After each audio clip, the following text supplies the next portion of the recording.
Up this morning, coffee in hand, flipped on the screen, my favorite man, Crafty's on the TV, chipping that stone with obsidian and flint, he's in the zone. He's shaping the future with a hit and a crack, building the legends, ain't no turning back. With every sharp edge, he's teaching the way of the ancients who thrive back in the day. Crafty on the TV, talking that smack, stone carving dreams, never looking back. From Texas to Vermont, Crafty studies us, chiseling the past, building futures for us. Wielding the hammer, he's steady and strong, crafting a world where we all belong.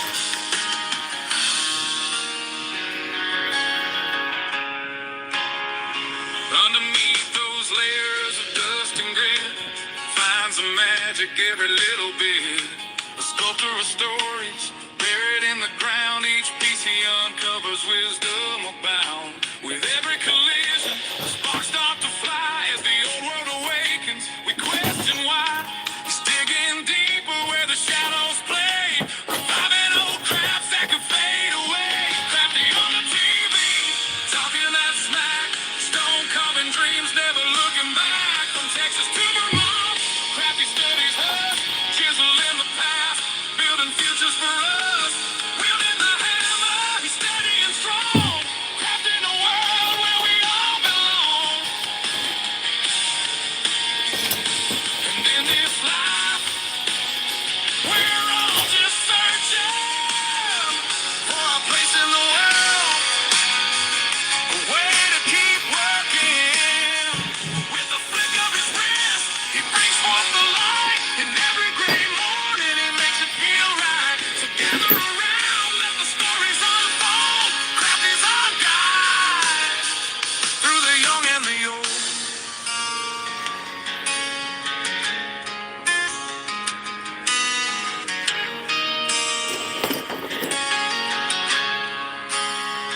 With the sun rising high and the day moving on, Crafty carves dreams till the light is all gone. He's shaping the future one chip at a time.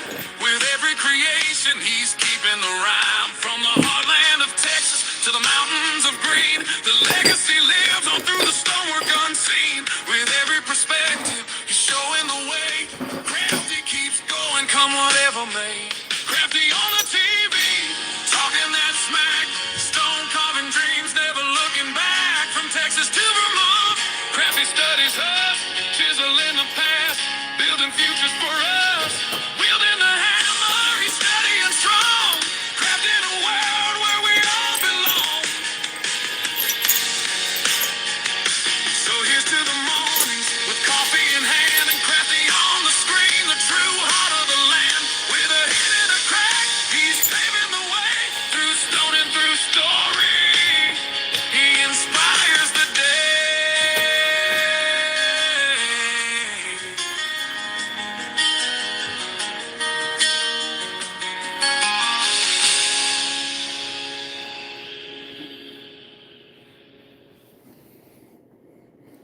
Okay, hello. It's time. It's that time again. It's time for natural tools. I made some new pads. Yes, I did. I actually took some time and made new pads. Let me find out who's here. If you are new, this is a 2-hour live stream where I interact with the audience. So if you don't like to see me interact with the audience, then, oh well. I will be doing some Flintknapping, and I sometimes use books to get inspiration on what I'm going to Flintknap. But sometimes I also make what I call art pieces, which are not in the books. All right, so where am I?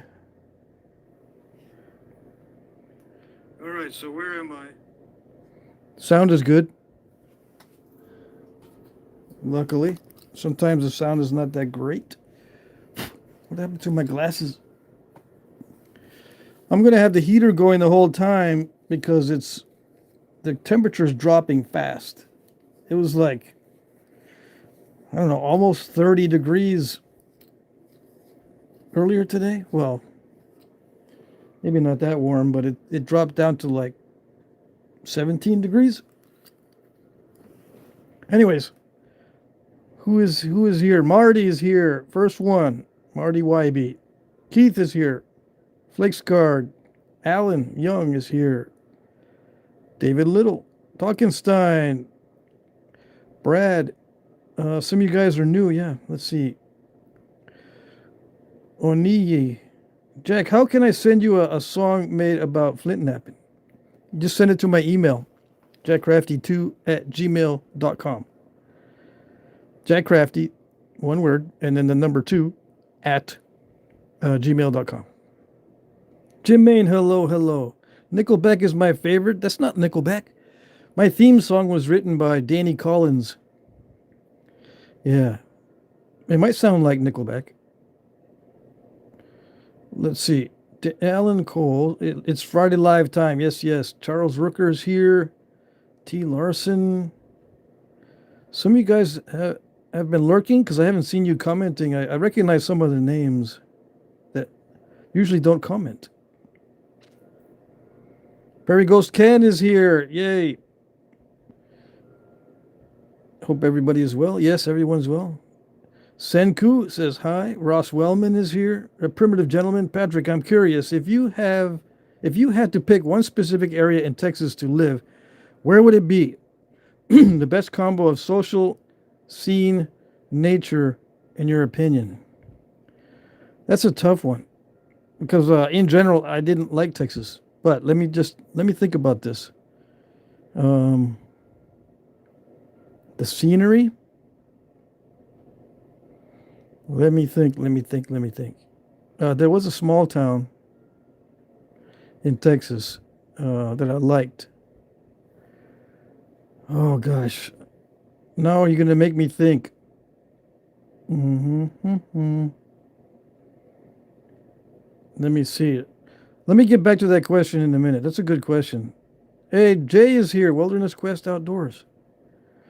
Yeah, Keith says tonight is Bone and Stone, right? Yes, it's Natural Tool Friday. Clint Evans is here.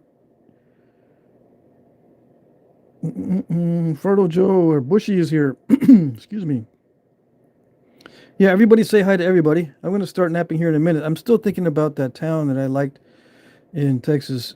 I can't remember the name. When I remember the name, I'll tell you. I mean, I've lived in different towns.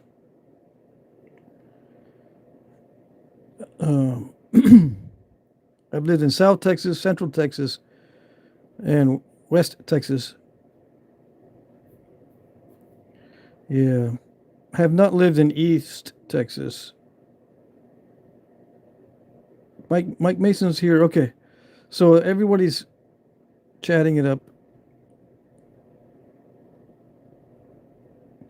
When you get back to your thinking, asked Primitive Gentleman, I want to add, why did you not like Texas in general? 2 words. Too hot. There's only 2 seasons in Texas. Warm and hot. Although you guys might be getting some ice storms right now. That doesn't count. Yeah. It's still kind of warm. All right, let's see. Because it'll warm up pretty soon. You only got like 2 months of bad weather.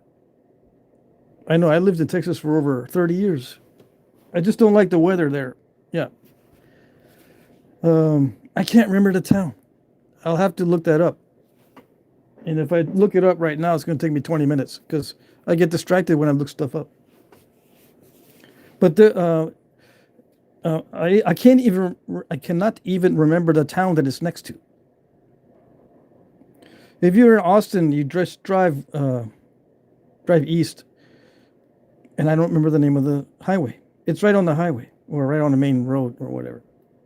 Anyways, I can't remember. Maybe I tried to forget everything. All right, let's see. Well, yeah, if I were to live in Texas again, it would be East Texas. What am I doing? What am I doing? Okay, I'm going to use some billets that I fixed the ends so I can nap with them. This one is a very heavy. I believe this is a whitetail deer antler billet. I will be using a hammerstone. I will be using all these tools.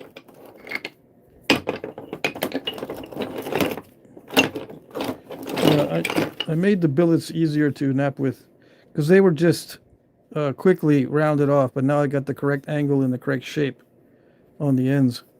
And the hammerstone is always handy. All right, so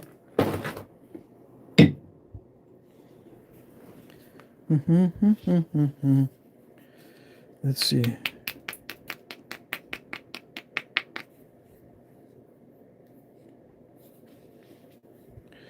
This is from Sal. It looks like a high grade road rock, what I call road rock, because you can find these on the sides of the road sometimes in Texas.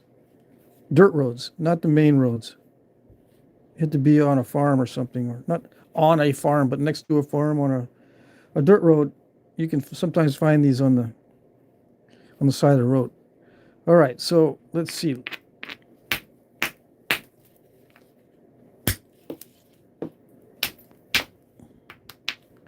Okay. Knock, knock. Who's there? Hammerstone. Go away. Go. That looks pretty good. Yeah. It looks pretty good. I don't know if I want to use natural tools on it.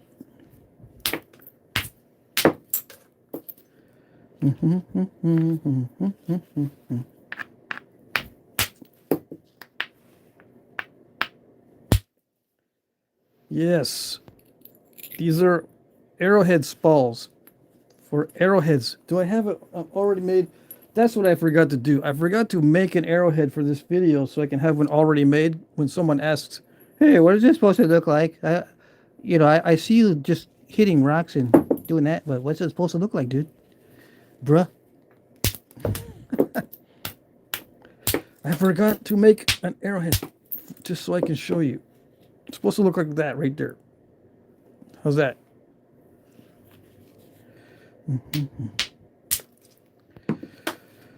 So what do I do? What do I do? Well, let's make a biface out of this. How do you use a hammerstone? With lots of pain and suffering. Most of the stuff that's pertaining to natural tools is accompanied by pain and suffering. Just like back in the day. Yeah. Knapping back in the day was not easy. Most of life was not easy back in the day. But they made doo-doo with what they had. Yeah. Sometimes they made really nice stuff. Sometimes. The really nice stuff gets a lot of attention, but it's not the majority of what was made back in the day because it was a difficult thing.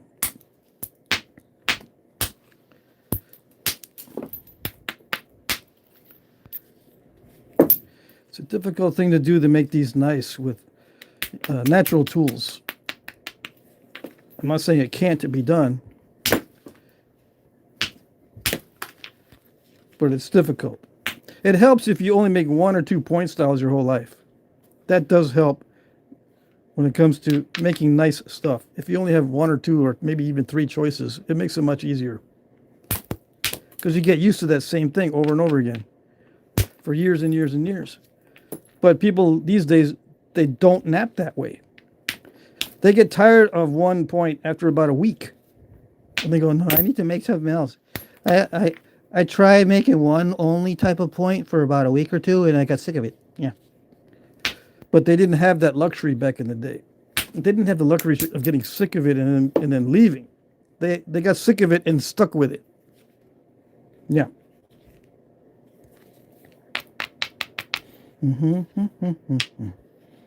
That's my story, and I'm sticking to it. All right, let's see. Crunchy. Dang, hammerstone makes it all crunchy? Yes, it does.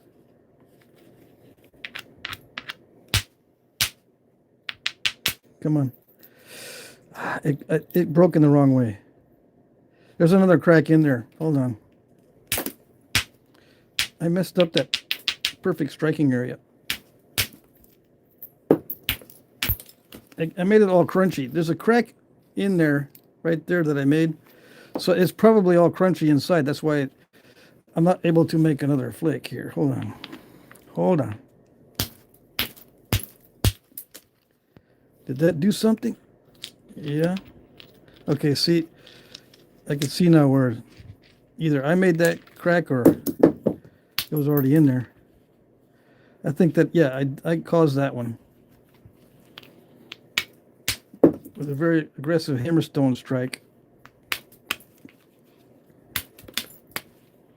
Okay, so there's still a bit of my hammerstone strike fracture. Some say just do it right and it'll work. You forget that there's no right or wrong in flint knapping. If you get a desired result, even after you break a few or make mistakes, it's not wrong. Okay? All right. So, yeah. That's my extent of doing these kinds of things with the hammerstone. It also depends on the material. If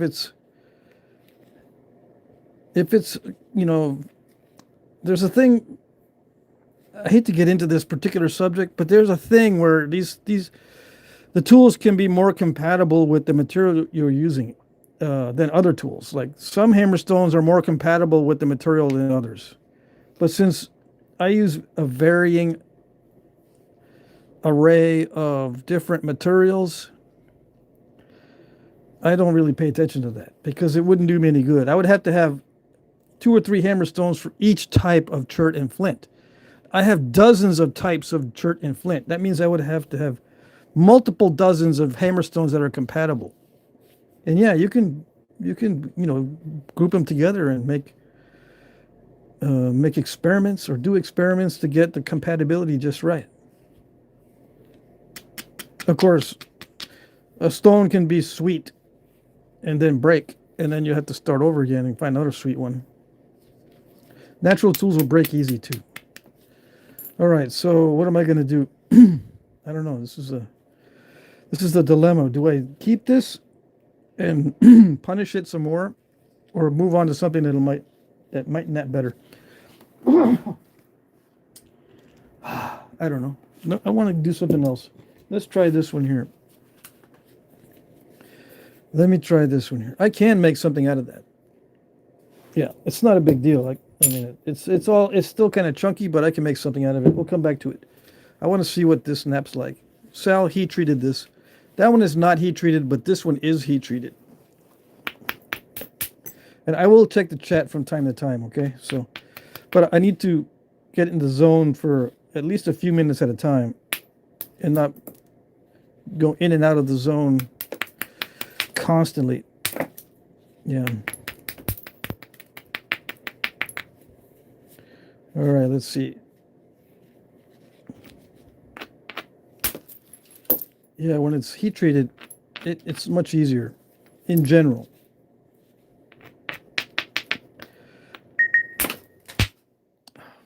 Too high. I don't want to ruin this. Come on. That's a perfect edge almost. See, that angle is pretty good. I'm still not doing it.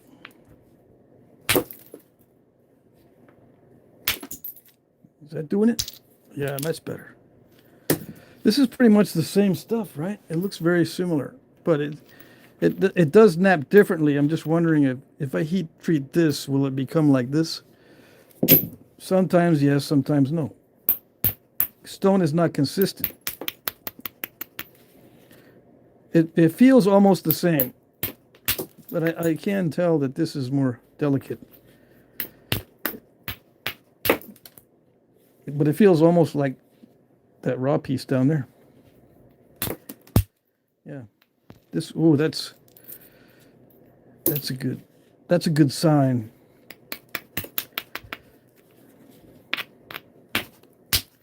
Yeah, that's a good sign.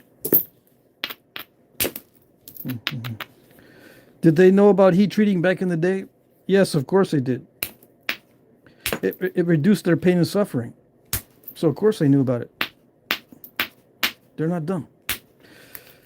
There's been research on heat treating, and apparently it goes back to at least 70,000 years. 70,000 years ago. There's evidence of heat treating stones that are terrible when they're not heat treated, but once they're heat treated, they're wonderful. And I forget the name of the stone type. But you don't need to know the stone type. You just need to know that heat treating has been around for at least 70,000 years. 70. And yeah, it's something that it's easily passed on from one generation to the next. It's not something that's extremely complicated. You just set the stones next to the fire and they heat up. Yeah, open air heat treating. You don't have to bury the stones. One of these days, I'll show you. I haven't done it yet because the neighbors don't like me doing it. And it's not just my excuse. I got to build a little area so I can heat treat and build fires outside where they won't come snooping around and say, wait a second. Wait a second, what are you doing? What are you doing, Patrick? Oh, nothing. I'm just trying to heat some rocks. And they get all nosy. Anyways, let's see if I can do this. No. Oh yeah, it did crack that first time. Because that's where I hit the first time. And the second time I hit down here a little bit. And it released the initial piece. Alright, so that wasn't too bad. It just, as time goes on, I'll be getting more accurate with the hammerstone. What happened there? It's very crackly. And if you mention overshot flaking in the chat, I'm going to start counting strikes. Yeah. If you continue to mention overshots in the chat, you get strikes. And I don't know what happens on strike 3, but something's going to happen.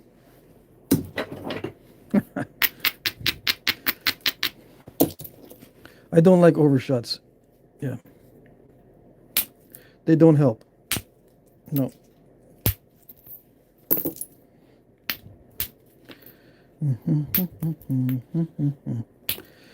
Yeah, that's a good sign that I can take off little flakes. I can also remove big flakes.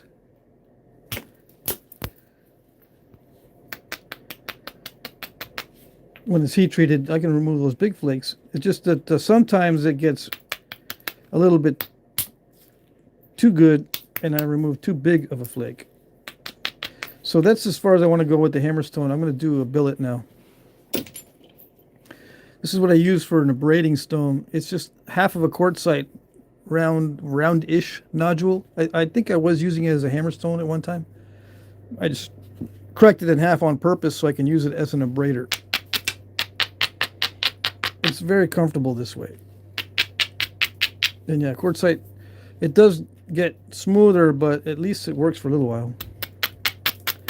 And then you can bang it up and make it more rough again. And it holds together pretty good. It's not going to flake apart.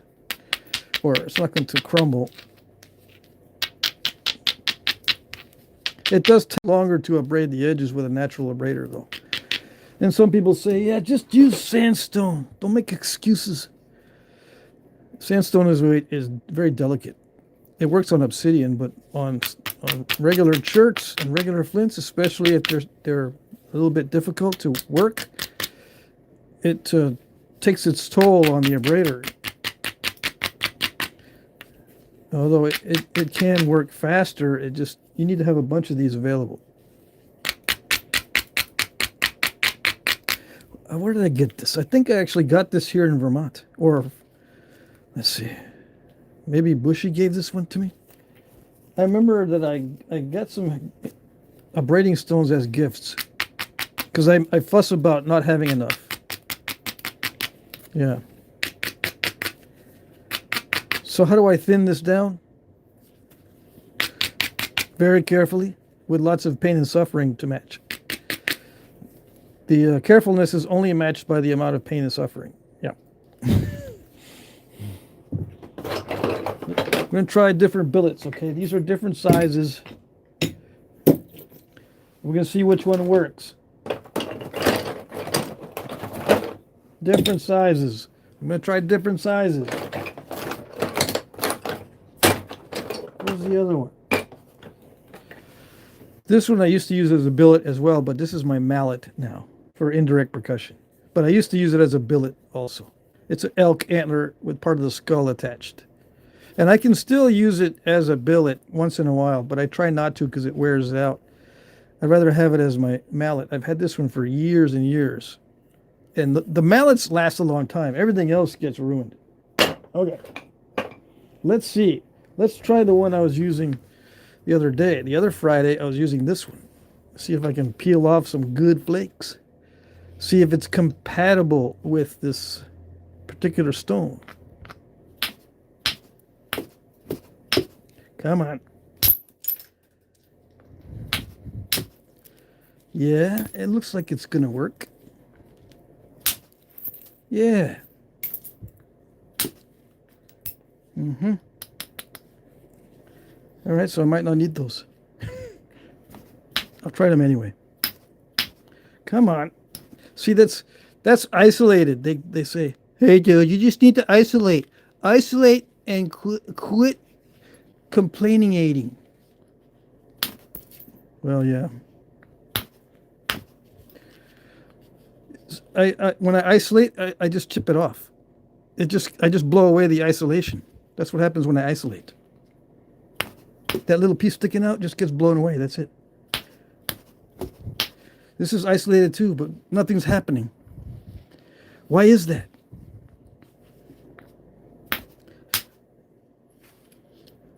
Hey, that was not bad. So yeah, I should do that every time, right?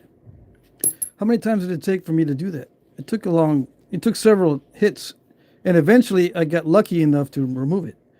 But you can't always depend upon luck. That's the problem. I would like to be able to remove flakes with the isolation, but it doesn't always work.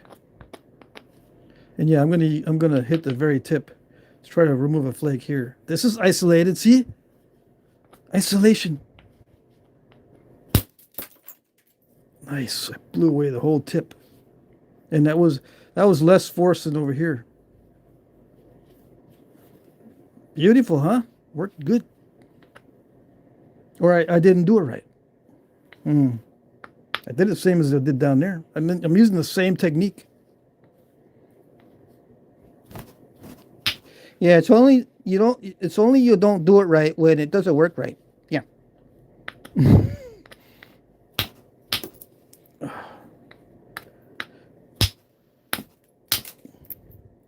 So I can't use the excuse that I'm using the same exact technique. No, if you don't get it, it means you didn't do it right. It doesn't matter if you're doing the same every time. Okay, I get it.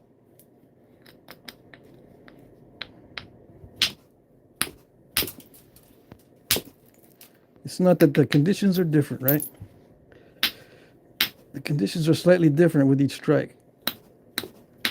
With each striking area, with each flake I need. So I can't hit it exactly the same, but it's pretty much the same. It's the same technique. I'm swiping it, and I'm hitting areas that are, isolated for the most part. Sometimes they're not. Sometimes there's a more of a wider area to hit, but I'm trying to hit isolated spots. it is easier to hit an isolated spot.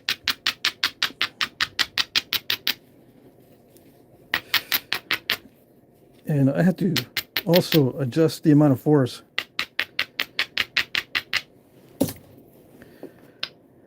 I'm hitting where I think it looks really good. With the amount of experience I have. It hit perfectly, nothing happened though. Am I above center line? Well, kind of, sort of. It doesn't really matter too much. If I angle it a little bit downward, I just want to get rid of that bulkiness. I don't want to run a big, huge, long flake, because I've learned already that if I hit like I'm going to take a big, long flake off, it just smashes the edge to pieces. So I'm just going to take smaller flakes. Yeah, it doesn't matter if I hit it in exactly the right spot. Okay. Let's see. Let's try to get some off the other side. Yeah, like that. And drop the edge that way.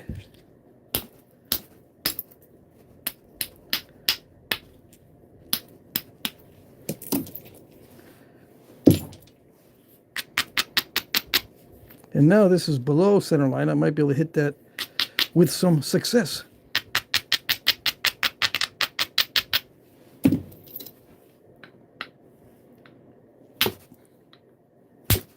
Yeah, like that. Well, that was slightly off center. That was not where I was supposed to hit. I was supposed to hit there. Let's see if I can get this. The area that I had planned on hitting was right there. But I hit over on this side by accident. But the accident actually removed the flake that was similar to the one I wanted.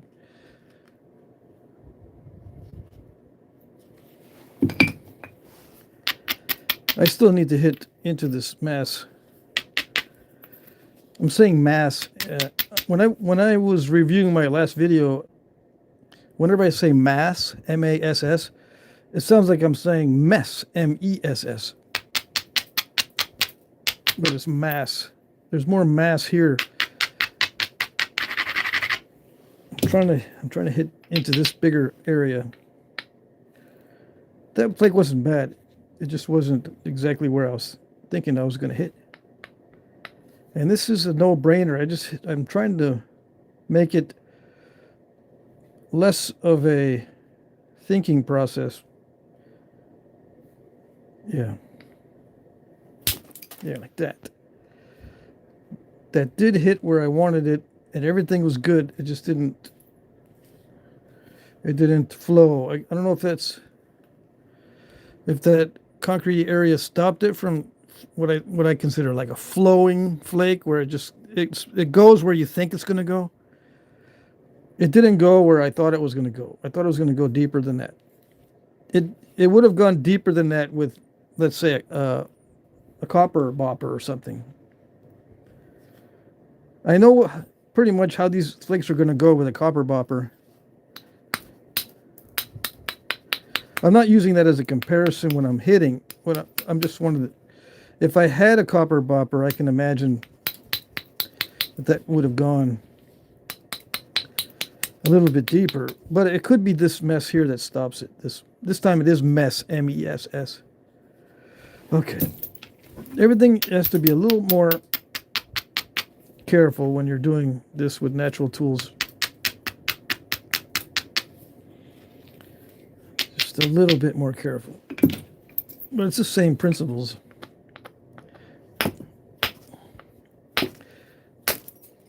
And if the weather is bad, it gets even softer than it is right now.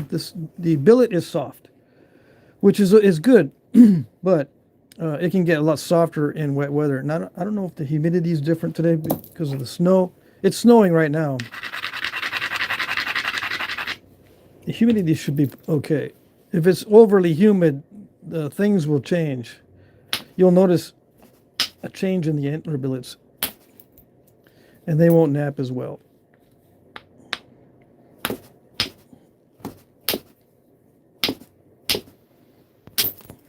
How's that? A little bit better, but I had to swing extremely hard.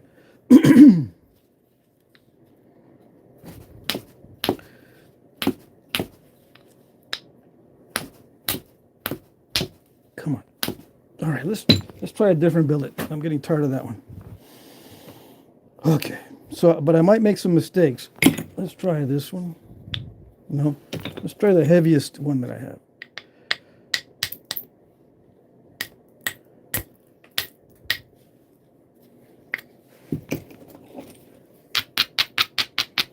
It feels like I need to drive a lot more force. All right, let's see. And this is longer. I can swing it faster. I have two speeds, fast and faster. If it doesn't work doing it fast, I switch to doing it faster. Okay, let's see. Well, that hit in the right spot. Let's see.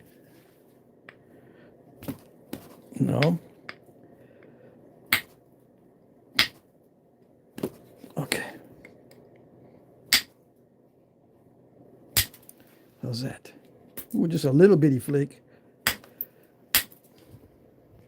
No. It does well everywhere else, except where I want it to do it. Yeah. But that's pretty typical. Yeah, it naps the edge well everywhere else, except for that one spot. How about this?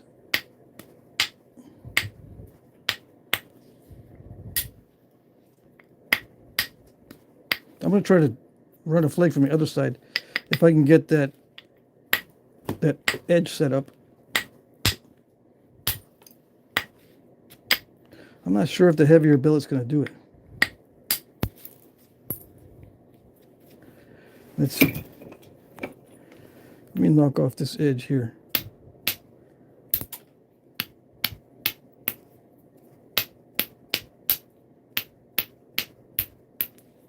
Yeah, like that.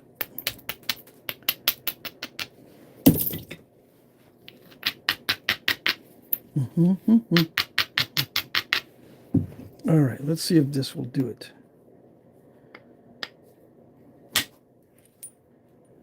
All righty, that was better.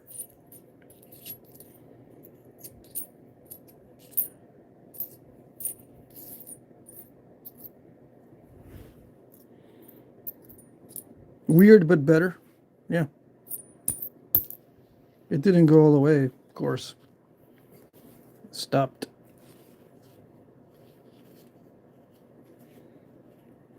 But it's heavy enough to drive the flakes, yeah. All right, let's see. I've got to improve the edge.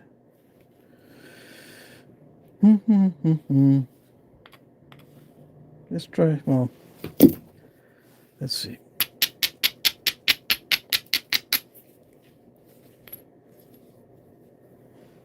So I've got a smaller hammerstone. I'm going to try to improve this edge here with a smaller hammerstone.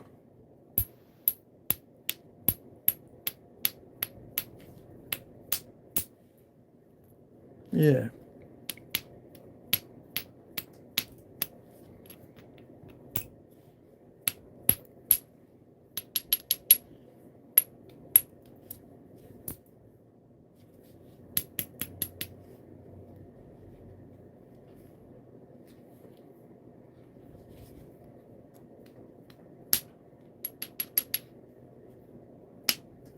Yeah.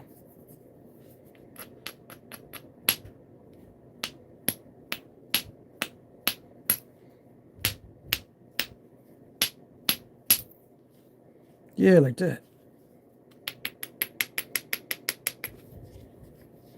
So now maybe I can get in there. Maybe I can get in there. Maybe.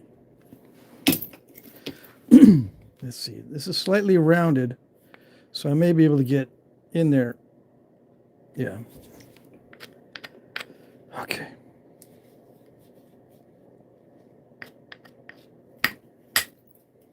I missed it. But it's okay. There it goes. Yes. It's doing this weird thing, right? Twice it did that, where it's going in two different directions.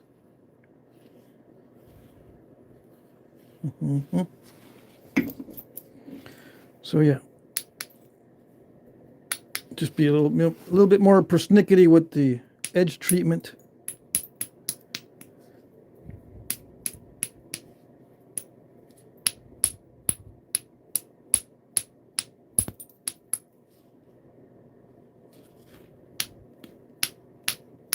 I'm dragging this across like this, but it's pretty much hitting with a very small area of the hammerstone. It's quartzite. I usually use the quartzite hammerstones rather than switching out for sandstone or something like that. I do have a larger collection of these quartzite hammerstones. I just don't want to spend a lot of time experimenting with each one, with each nodule. Let's see. So far, so good. That's the first stage. So I got these down to the first stage. I'm going to continue after I check the chat. So then, well, this is a different mindset now. This is still in the thinning, the preliminary thinning stage. So I'll get this thinner, and then I'll work on them both to get them even thinner than that. Okay. But I'm going to check the chat first. Let's see. And this is a heat treat also. So these two are heat treats. I should be able to make something thin out of these, but I'm going to try with the raw one also.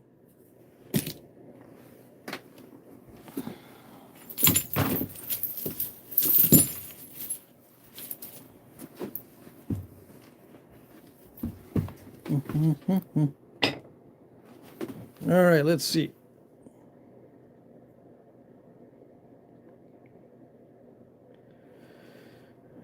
Flintknapping pinky. This is the Flintknapping pinky. I don't know. Let's see. I'm looking for questions, okay?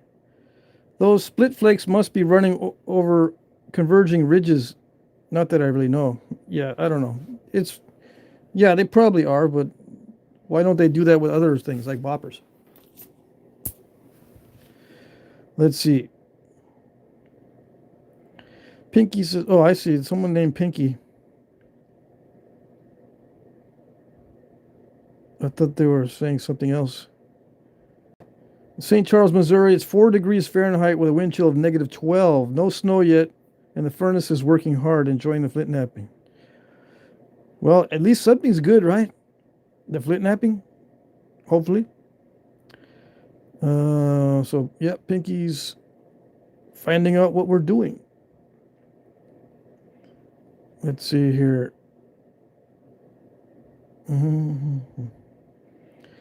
Alan says, are you about 10 degrees outside right now? I don't know. What is the temperature outside?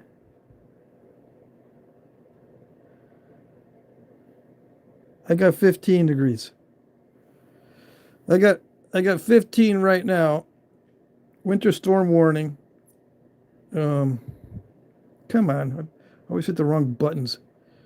And that's going to be down to 3 degrees at 2 a.m. And it's going even further down. Yeah, we're going to go down -4 by the time I wake up in the morning. Sunrise, it's going to be -4 at sunrise. But right now it's like 13. Oh yeah, I was checking the chat before I was distracted. Let's see here. Jared is here. Let's see here. Paul says, thanks for the video. You're welcome. Paul always says, thanks for the video. Paul always says, thanks for the video. Let's see. What is it? There's a delay in the broadcasting.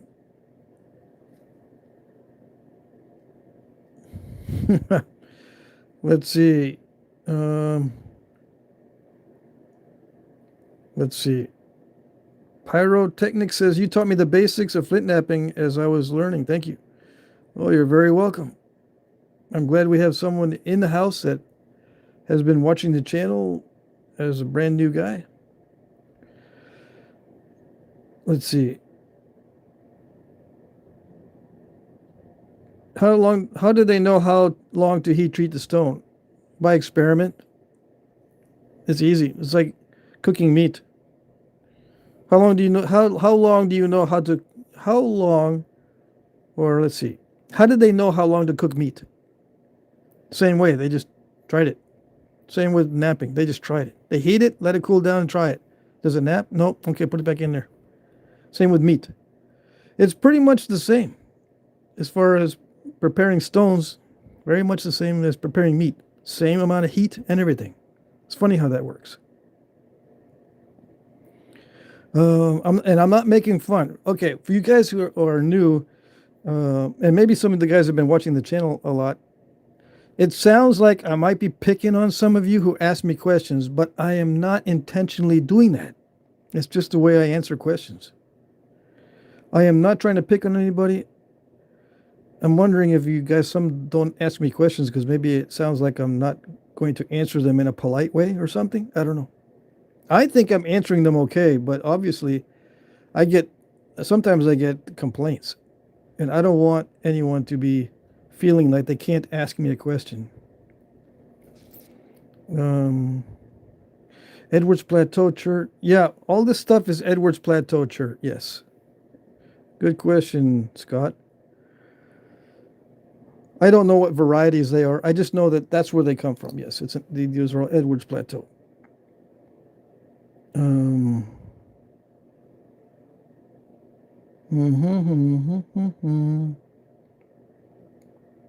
Joshua says, natural tools build, use, break, and rebuild. Okay, so I don't see any questions. Let's see. I'm trying to think, was I supposed to work something tonight that my brain's not working right today. I can't remember anything. If I'm supposed to work a certain material that I said I was going to work last week, let me know because I don't remember. I'm thinking that I did say, oh, I'm going to work that next week. But in the preparation process before the video started, I couldn't find a stash that I normally have. It might be buried. I normally have a stash of stuff that I get ready for the video, but it was nowhere to be found today.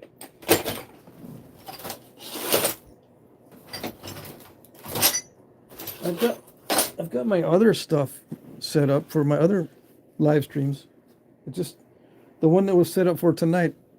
Either I didn't want to do them, so I put them away, or I just misplaced them. I cleaned up the shop. That's probably what it is. All right.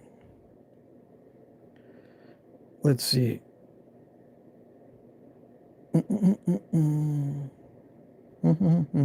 Okay, let's get back to it. No questions, which it's okay. What am I going to make? I don't know. I usually do corner notch points. Anyways, am I going to do some notching? Hey, Jesse, super chat, $10. Thank you. Skunk sweaters. That's money for skunk sweaters. Yeah, there was 2 of them out last night.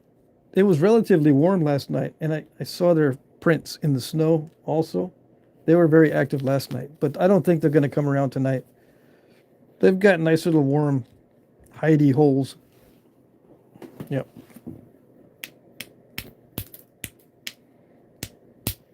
Relatively warm. I've got a den, a skunk den in my backyard up on the hill.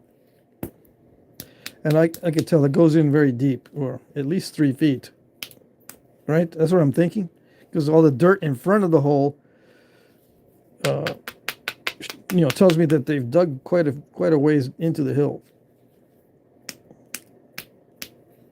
So they should be okay.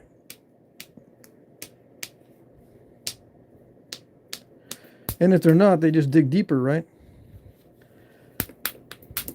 So I'm preparing the edge of this stone a little bit better than it was before. I'm gonna use a billet to thin this down some more.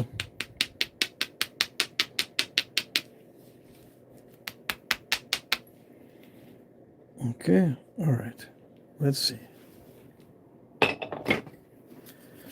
It's the heavier billet. I'm using the heavier billet to do this because it feels like it needs it. Okay. And I'm hitting right where it's isolated. Yes. But it's not driving the flakes like a piece of copper would.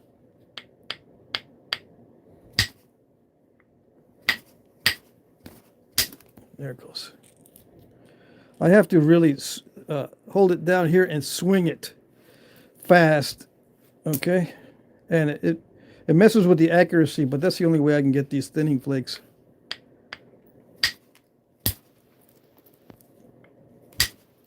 I got to swing it really, really fast. Yeah.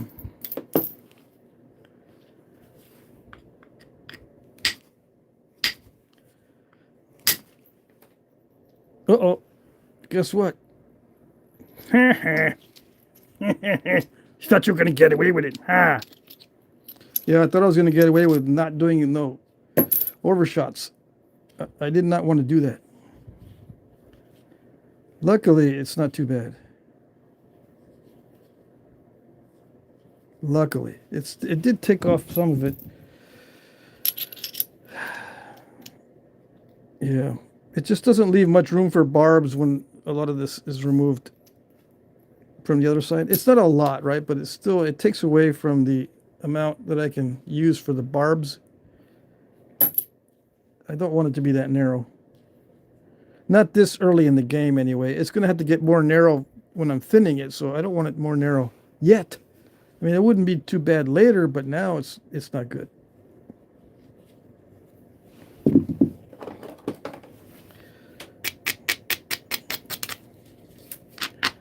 But at least the fast strikes are thinning this down. That's what I wanted. Overshots are a complication of the act of thinning. And not just because that's what happened this time. It's because that's what they are. They're mistakes in the process of thinning. The technology is the thinning. It's not the overshot. The overshot is just an incidental consequence of thinning. Let's see, that one scooped it a little bit too much.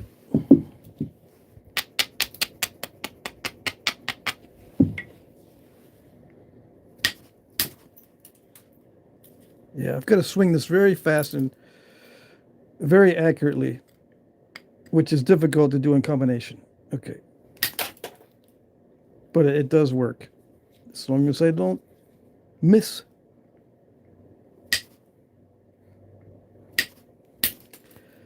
I don't use much force to hold it because I'm trying to use the mass of the workpiece against itself with everything. That's why I only have 2 speeds, fast and faster. The faster I strike this, the more the mass of the workpiece helps to resist the strike. And the resistance of the strike is what helps to give it the support.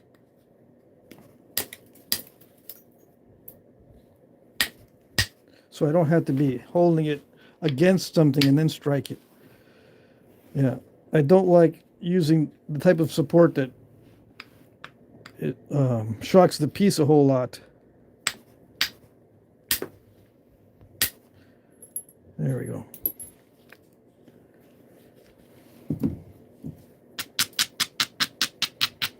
Natural tools remove quite a bit of the edge compared to metals. But you can get thinning flakes. It just removes a lot of the edge. Another overshot? Yeah, another overshot. So we're losing a lot of width.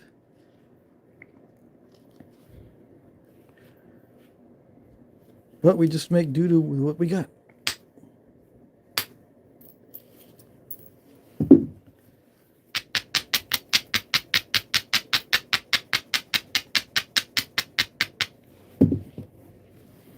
Let's see, hopefully none this time.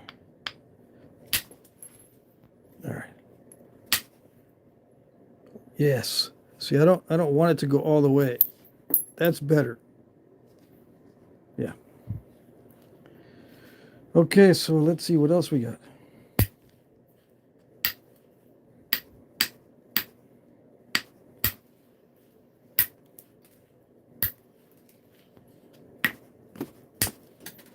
I'm wondering if this is a heat treat also. Because these are all from Sal, all these pieces.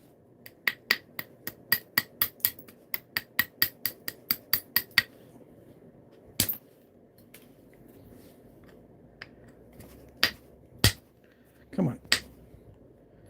Not going to do it? Okay, so that's pretty much it. So these are, this is the easy part on the thinning and on the shaping. This is the first stage of thinning, or the preliminary thinning. Now comes the hard part, getting them thinner. Okay?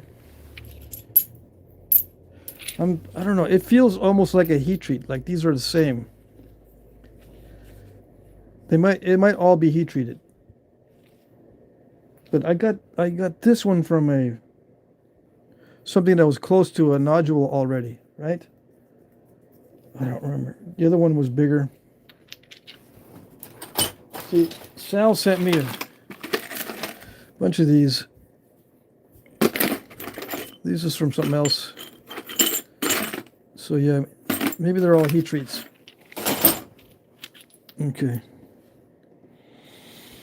All right, so let me look at these. Well, I'm going to look at these while you look at them too. I'll make sure you can see these. To get these thinned down, I've got to be very, very careful. The billets, they even though I try not to pull on the edge, they still pull on the edge when they hit. How do I not get them to pull on the edge? By making this nice and smooth. They won't pull as much. What that means is, as it gets thinner, the more pulling you have, the more chance of breakage. Okay, so I have to hit fast. That pulls it less. And it's got to be smooth. That pulls it less. If I go slow, these slow hits, you can feel the shock. And I had to have more support. Like I got to back it up on my leg and shoot and hit slower. I was going to say shoot slower. I have to hit slower. Well, I don't have to hit slower, but that is another technique. I don't need the backing if I hit faster. I do need the backing if I hit slower. And hitting it slower sometimes can give you some good results. But with me, it depends on the material. On obsidian, that kind of does work to slow it down and you can get good flakes. But I just use the same technique. I just kind of vary the speed a little bit. Somewhere in between fast and faster. Yeah. Okay, so. Let's see. I might be able to do a little bit more refinement work with this.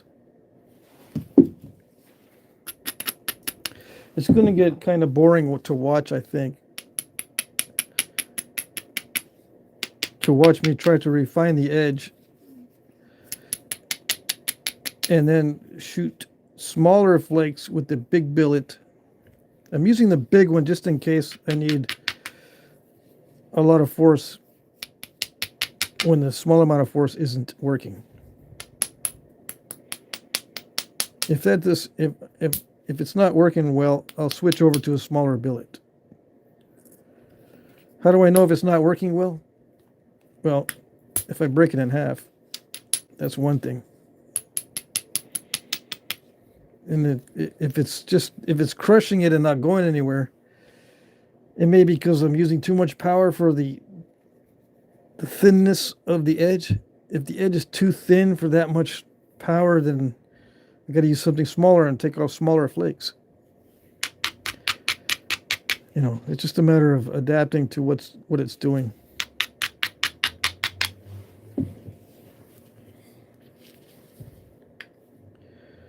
All right, let's see.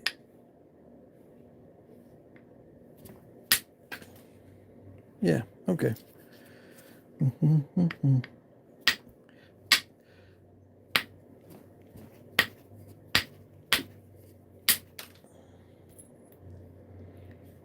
See, I increasingly had to hit it harder because it wasn't doing anything at first.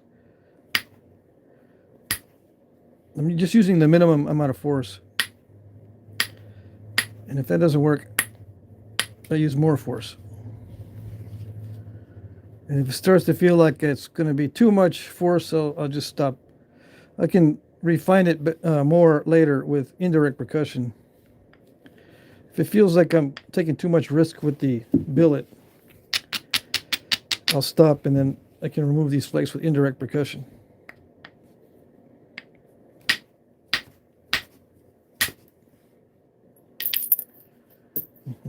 But it's a different mindset right now than the mindset I was using before for the preliminary thinning. This is a little bit, I don't know how to explain it. This is a little bit more, I don't know how to explain it.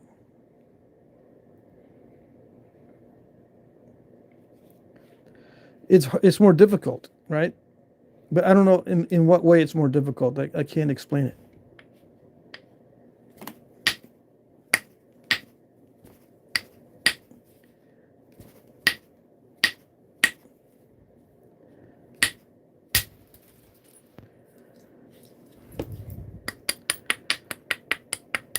I can't just go to town on it. It's got to be, I don't know. It's got to be very deliberate. I know, but it's the same. You have to be very deliberate in every stage. There's something that's different that I can't explain. It's just more difficult. Yeah.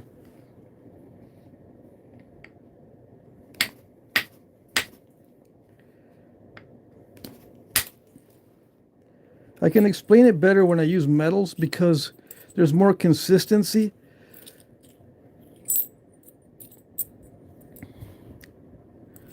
And there's more predictability. That was a lucky hit, all right? So I've got to get some lucky hits every once in a while, or it's not going to work. That was a lucky one, so far so good. It may work out to be a thin point. Let's see.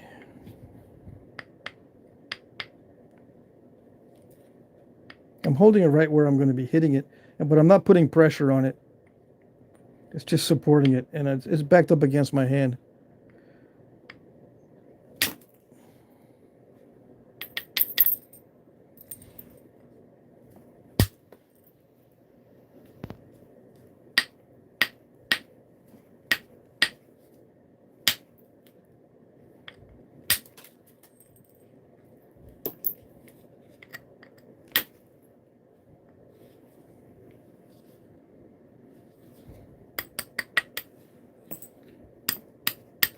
I have to make sure I don't install a curve or scoop it out too much.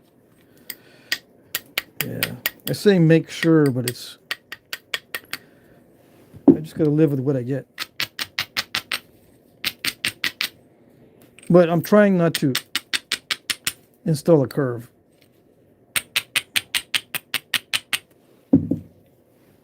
That's too risky with the billet. The hammerstone doesn't pull as much either, so I can hit the base down here without worrying too much with a hammerstone. Yeah, like that.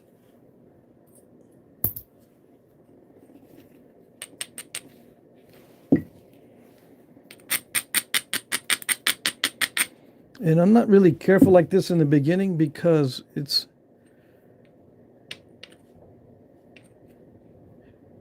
something that burns me out too fast to be this careful with it.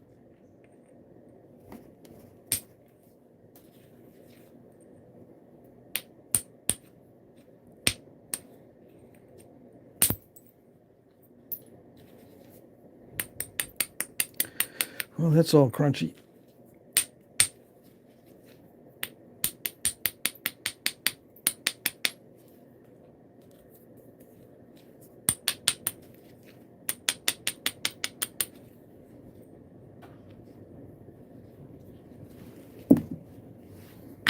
I'm thinning it down right now because it'll be difficult later.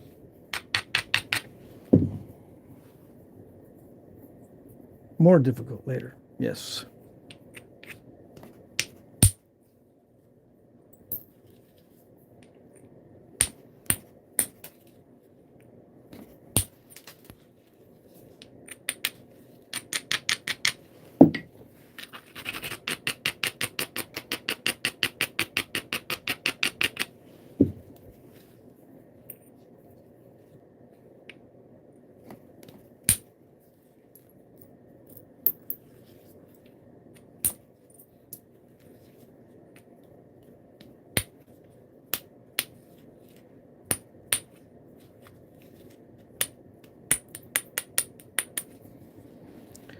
Yeah, that's good enough for percussion work. Direct percussion work. Indirect percussion work will make it a little bit thinner. But for now, this is good enough.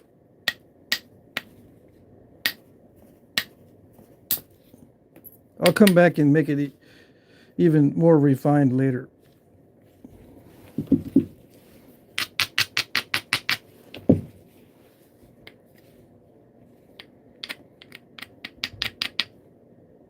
I don't know.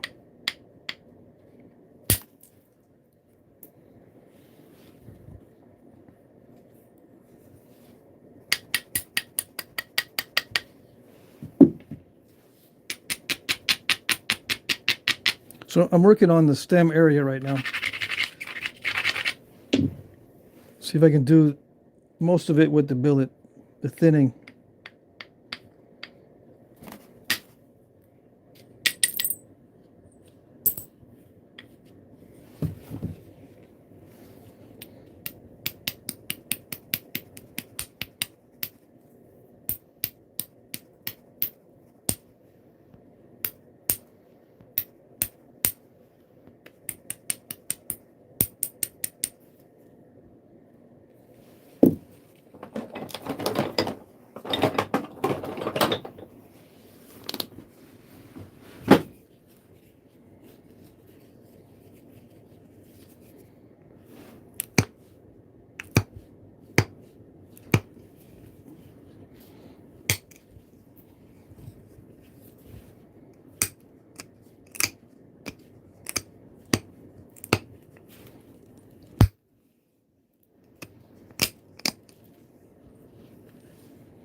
Yeah, it's I can't do the fine work with the billet.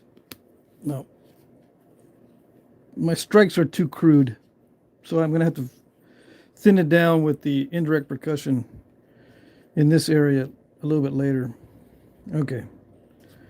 Let's work on some other areas here.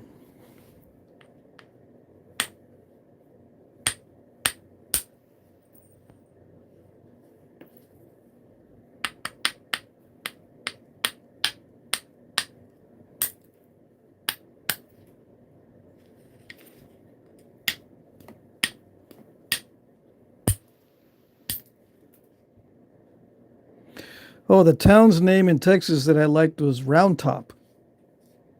Round Top, Texas. Yeah, I like that town.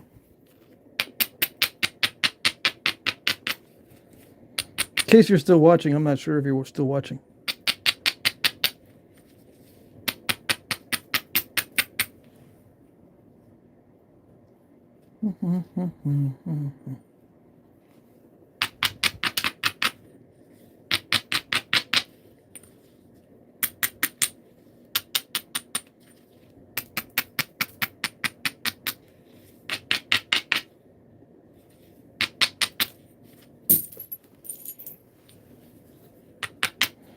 That landed right in the flakes, right where it's not supposed to land.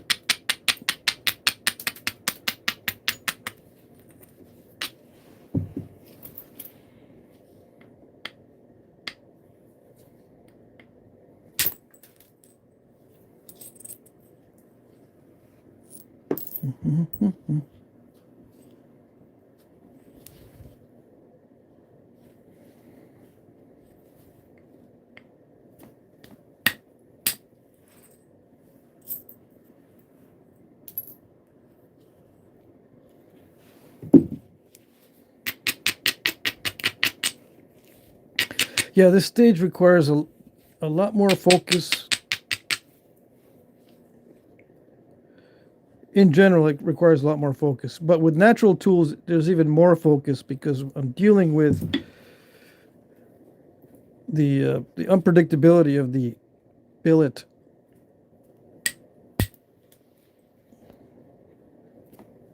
Just when I think it's going to work, it just doesn't. So I just have to keep, hoping that it's going to work. There it goes. See, I couldn't get a flake off of any of this surface, but I came down here that's not as good, and there it goes.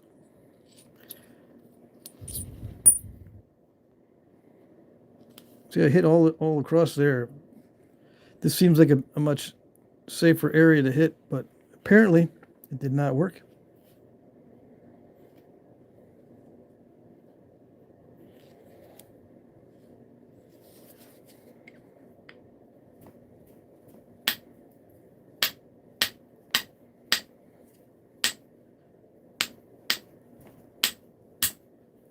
There it goes.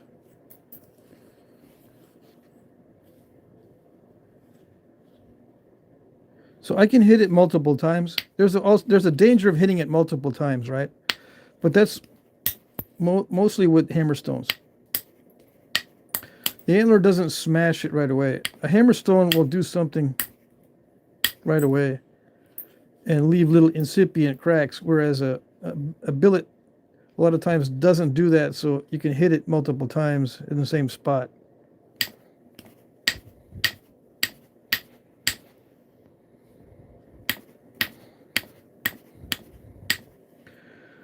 Yeah, it's just not flaking in that area. Everyone else is behaving. Yeah. It seems like everyone else is behaving except them. Let's see if I can get it. I almost got that. See, oh, I took a flake this way to see if I can get them to cooperate. But it barely missed it, right? I don't know if it's a hard spot or what. It doesn't want to flake that area.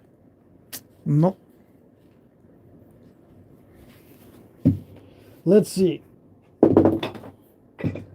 Is it time for, let's go straight into pressure flaking. Oh yeah, now I remember. This pressure flaker is actually caribou antler. I was thinking it was a rib bone last time. This is not a rib bone. I believe this is caribou antler. Yeah, a piece of the caribou antler from the female caribou. And I just sanded it down here on this side and then put a tip on it.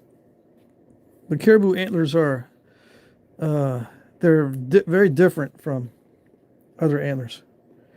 Anyways, pretty sure that's what this is. It doesn't flake like a piece of bone would.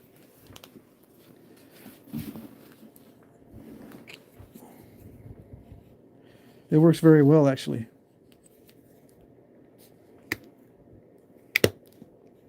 This is like a tine off of the caribou antler.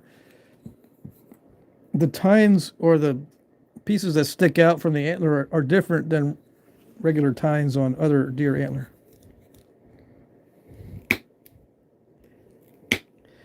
So I'm just trying it on this, see if it works.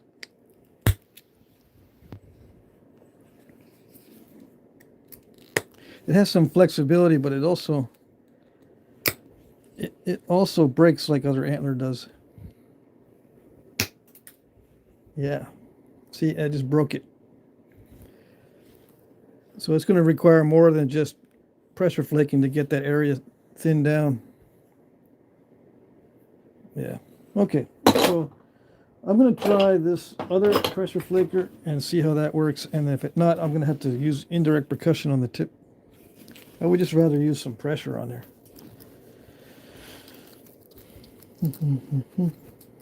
Because it's more accurate. Even more accurate than indirect percussion, yes. Yeah, okay.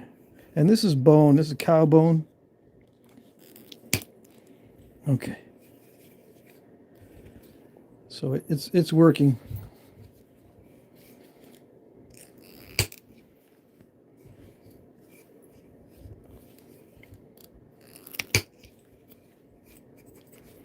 All right, so I'm going to try hitting it again with the billet.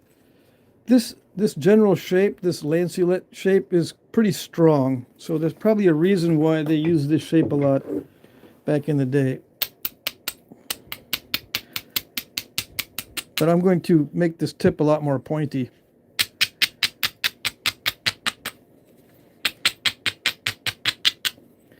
But in general, a shape like this is actually pretty strong.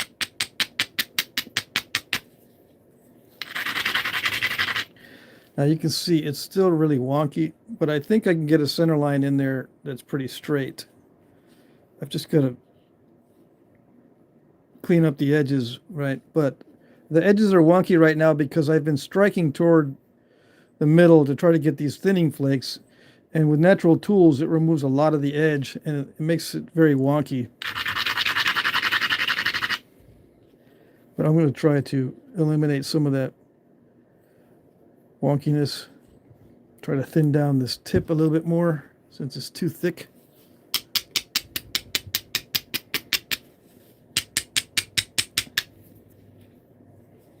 Yeah.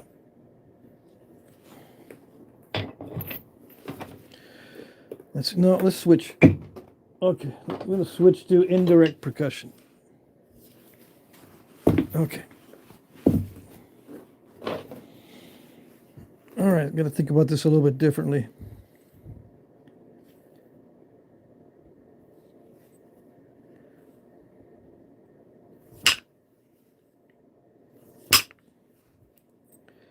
All righty.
Now that strike,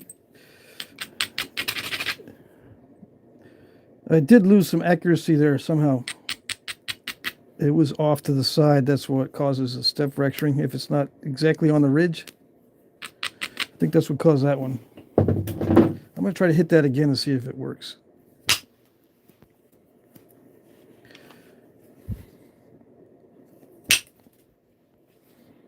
That's okay. There's a step fracture there, but I don't think it'll be difficult to get that out later.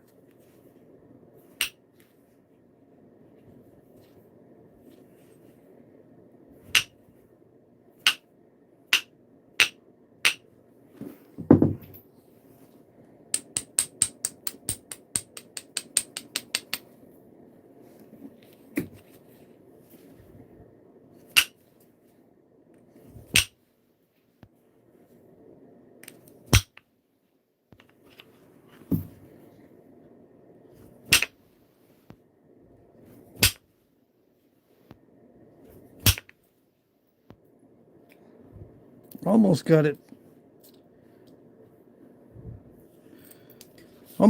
It almost fanned out. It didn't want to though. And I also kind of scooped it a little bit, but almost got it.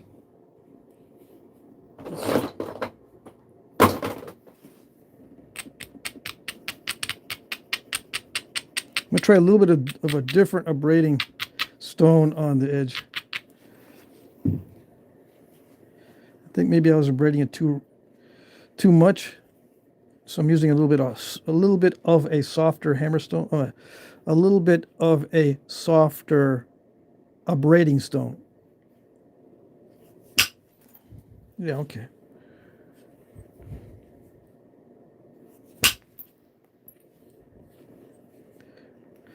Why does it make a difference? Because it just creates a different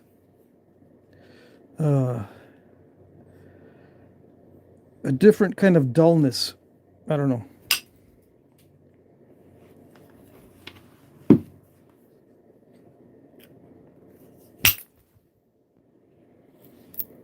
I gotta watch that. See, there's a crack now. It cracked in a weird way, so it may have been cracked earlier. Okay, come on.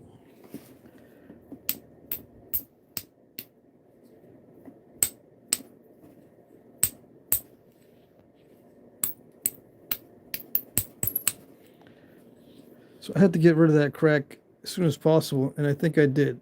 Yeah. There can't be a crack like that in there. 'Cause it will go across. It'll break and snap right across there. There's a lot of force being used to remove these flakes, so it's bending a lot.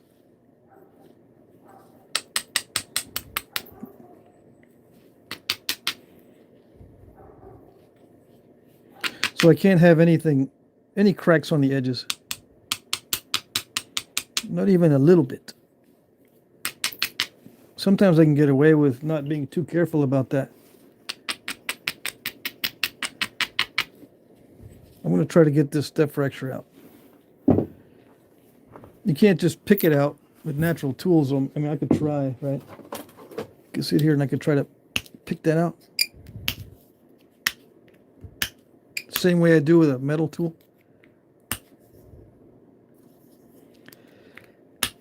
But it just eats the antler. Yeah. It's too tough. Sometimes it works.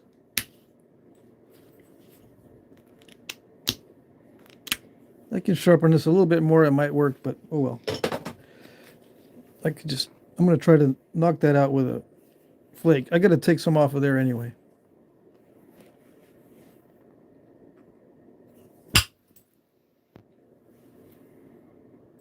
Yeah, like that.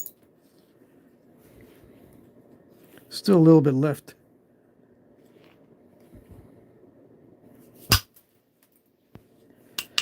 I did not do it, but I think it loosened it up a little bit. Yes. Yeah. So I just popped it out of there.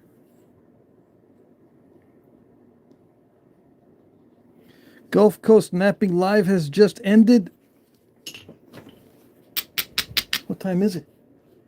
I've got like 40 minutes. Alrighty. They probably don't want to watch this one. This one goes too slow. My live stream when I do these natural tool knappings.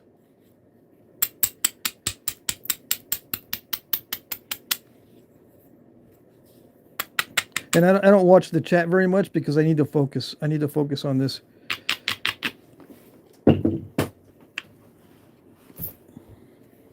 Especially if I want to get it thin. Right? That's the whole point. The whole point is to get it really thin. Yeah. So you can see the process. At least the process that I use.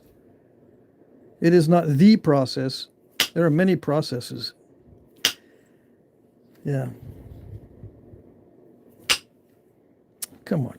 It's going to be stubborn, yes. Of course.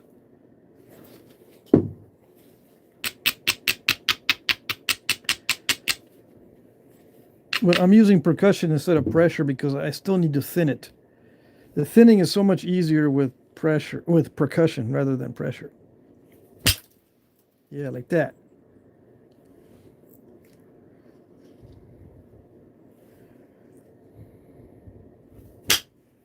No, not like that. No. So one of these, hit it enough times, maybe you get lucky. Yeah.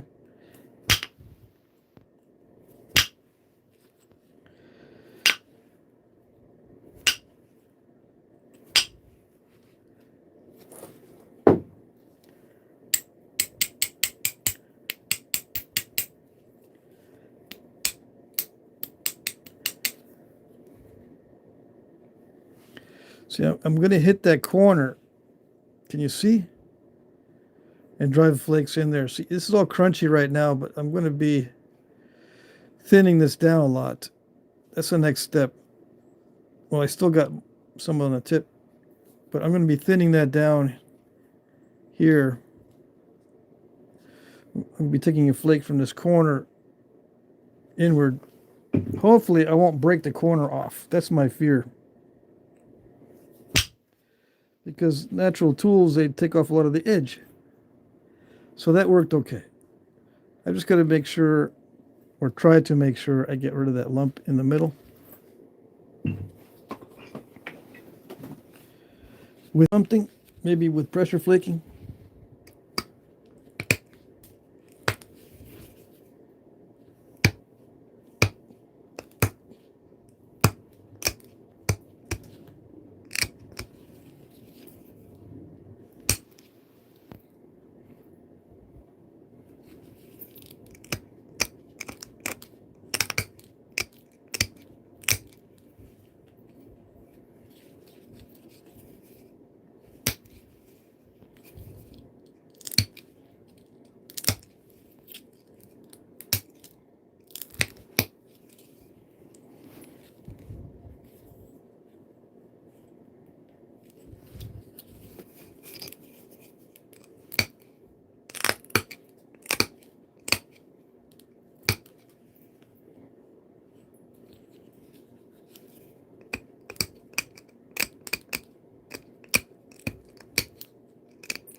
It's not going to do it.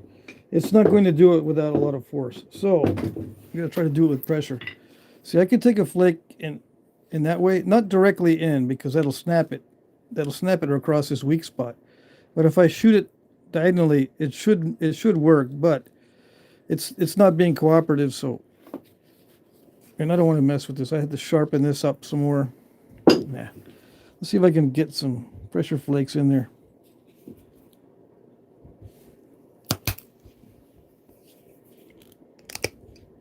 Okay.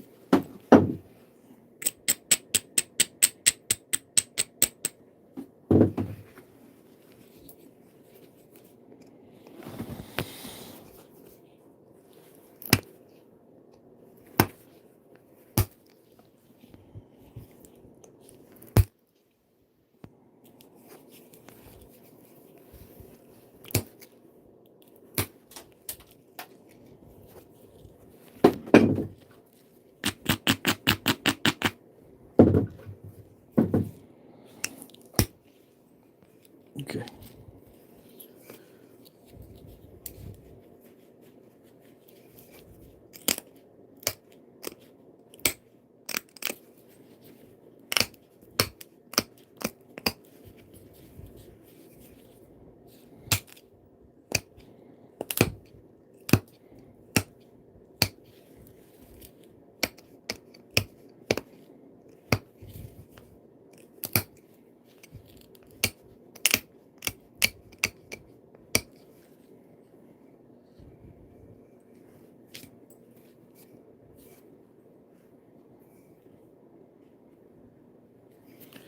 All right, so where am I need to remove some of this. All right. And I gotta remove some of this here to get it straighter. Okay.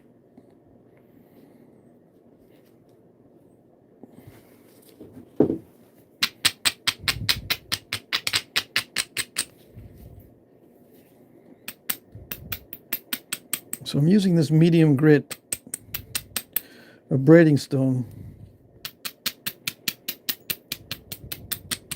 Seems to be producing a good edge. We'll see.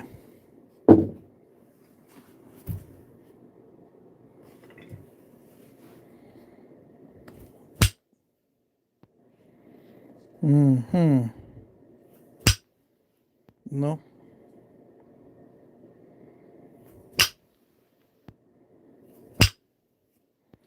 Nope, nope, it's not doing it. Okay.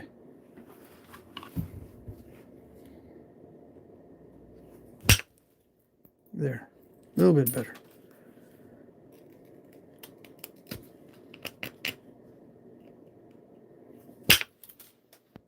Yeah.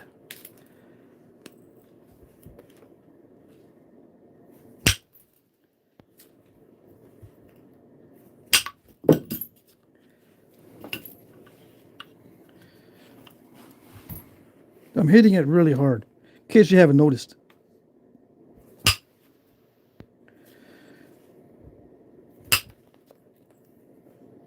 It behaves on that side.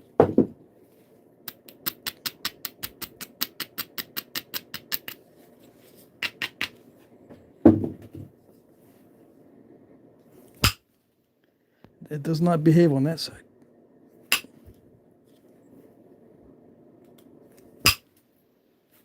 Almost.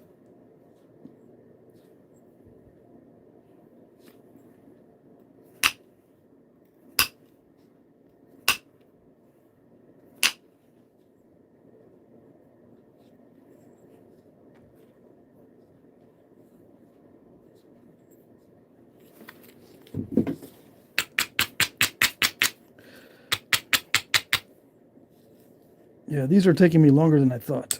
I might not be able to get to the other two.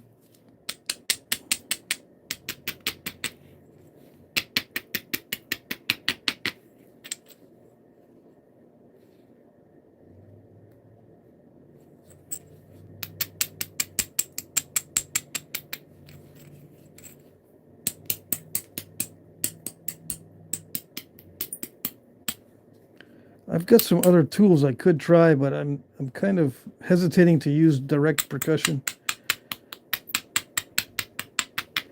I've got like I've got this little hammer. I can use this, but I'm afraid that my accuracy is not that great. I haven't used this in a long time.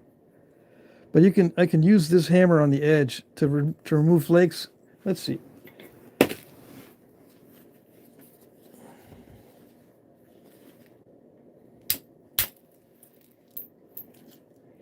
It might be too aggressive. No? Let's see.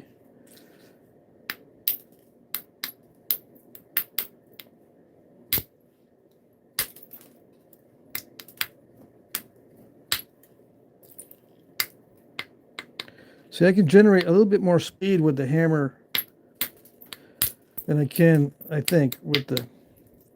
Well, maybe not, but... I don't know. Sometimes just subtle differences can make all the difference.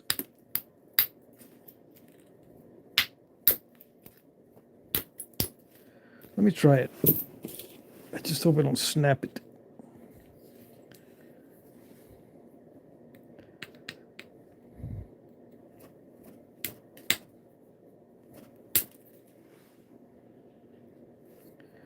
It kind of worked. It's going to make me hit it harder, though.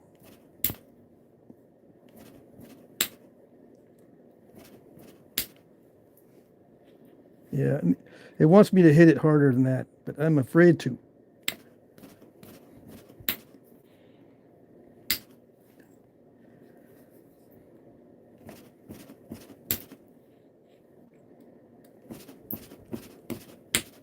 It's right in the middle too. I'm trying to get these out from the other side here. I don't have many opportunities unless I remove a lot of width. If I don't get it in this next strike, I'm going to have to remove a lot of width to get the flakes to travel more. I don't know. The more narrow it gets, the easier it is for me to drive flakes to the middle. But I don't want it more narrow than this.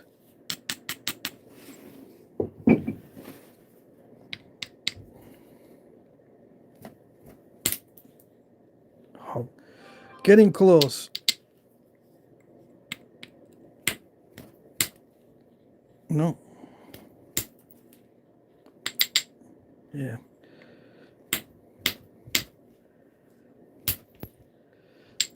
I need to hit it harder than I want to. Yeah.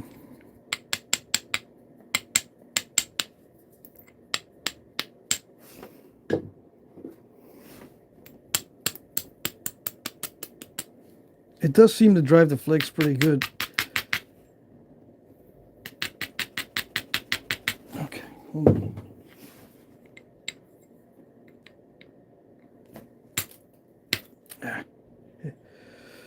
I'm not accurate enough.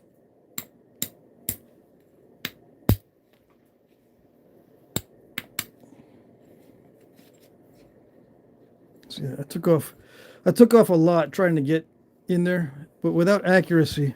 And for some reason, the indirect percussion flaker is not working that well. Let's try one more time. Since it's more narrow, I might be able to flake into the center. I could just leave them in there. It wouldn't hurt anything, but I'm trying to get them out because of the video. Yeah. I want it to be nice and neat.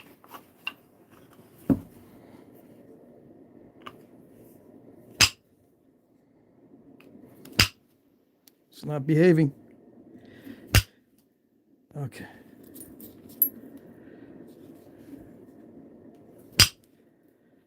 Mm-hmm. Yeah.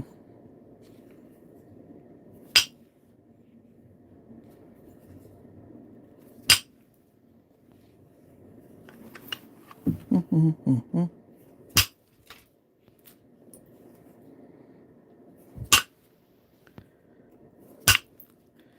It behaves sometimes. That's the best I can do, yeah.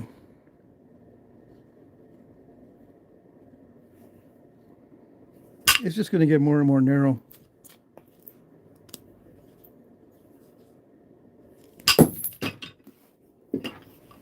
You know, I'm hitting it really, really hard. Okay.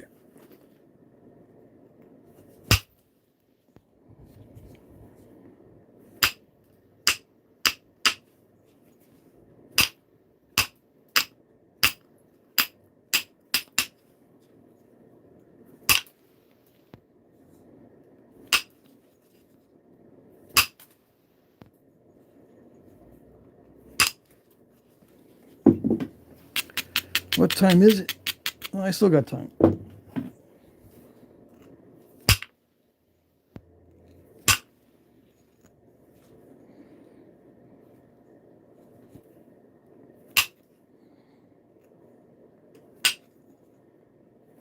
think I might just get the copper out because it's driving me nuts.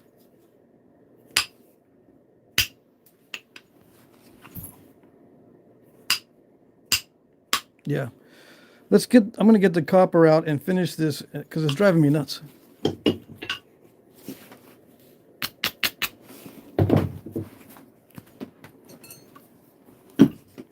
I'll do the notching with natural tools.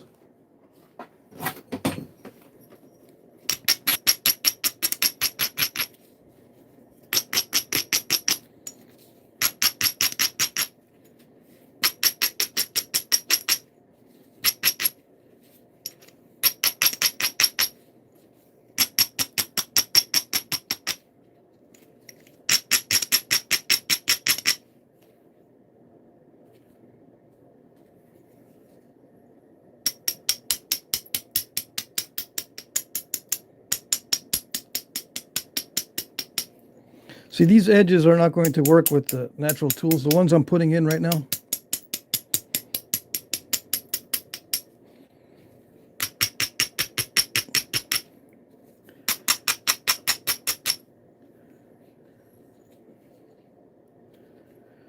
I got to beef them up a lot for the copper.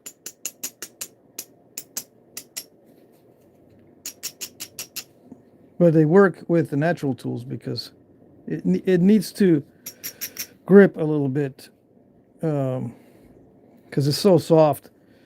The natural tool, the antlers are so soft compared to the copper. Yeah. That they need a little bit of sharpness on the edge to, to bite into it. But copper does not need any sharpness. It'll just bite right in. All right, let's see. Let's take care of this down here first. That was driving me nuts earlier.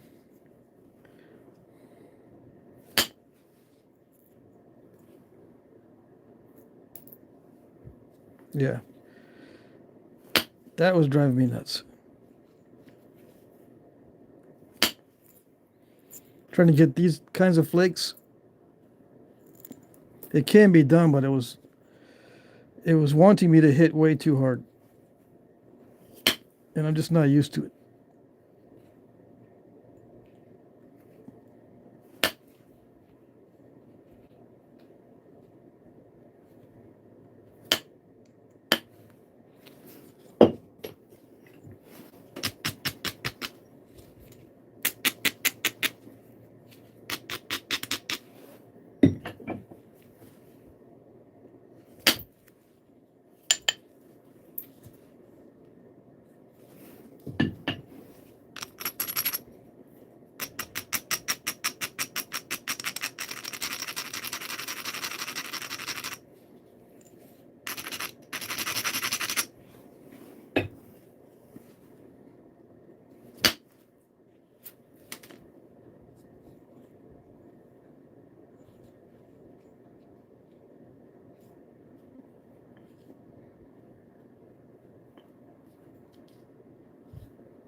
Okay. So I'm going to straighten this out.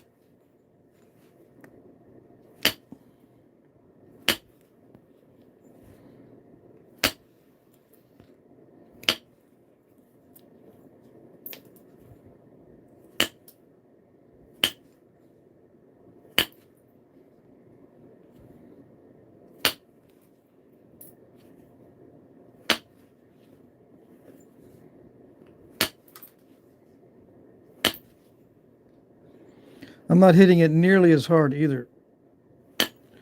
I'm just tapping it. Yeah. Compared to what I was doing before, I'm just barely tapping it.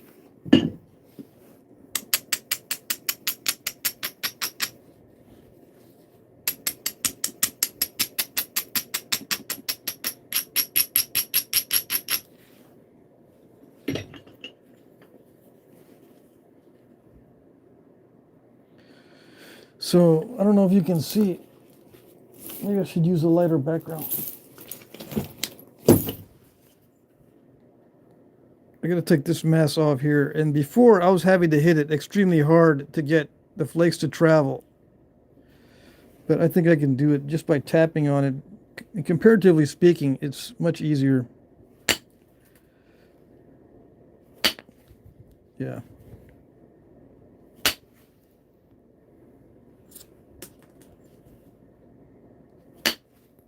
I would say it's like 1/5 the amount of force.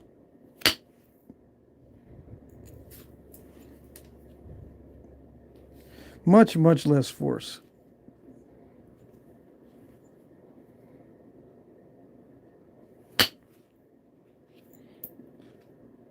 And I can force it to cooperate just by grinding more in that area where I want to remove a big flake. Whereas before, with natural tools, you can't force it to remove the flake by doing excessive grinding and then excessive force focused on a small spot.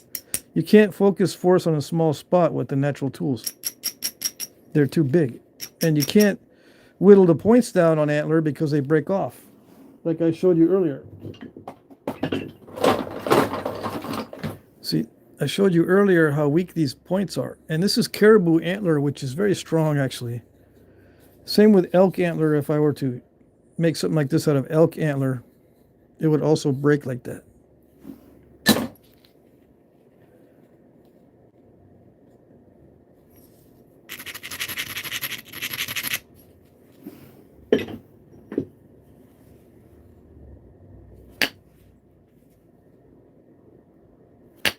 But the copper does not break. So I can force a lot of, I can generate a lot of force in a small area and not having to worry about it breaking. How do you do it though? How do you get it really thin? You have to keep at it until you can figure out a system that'll work with the tools you got. With the natural tools, you got to figure out which one will actually work better by experimenting. And I might have to start over from scratch and just thin it a lot more to begin with instead of trying to thin it later like this. See, with copper, I can thin it later, but it may be that the best approach with the antler would be to just thin it down from the very beginning, or just make these things from flakes with this kind of material.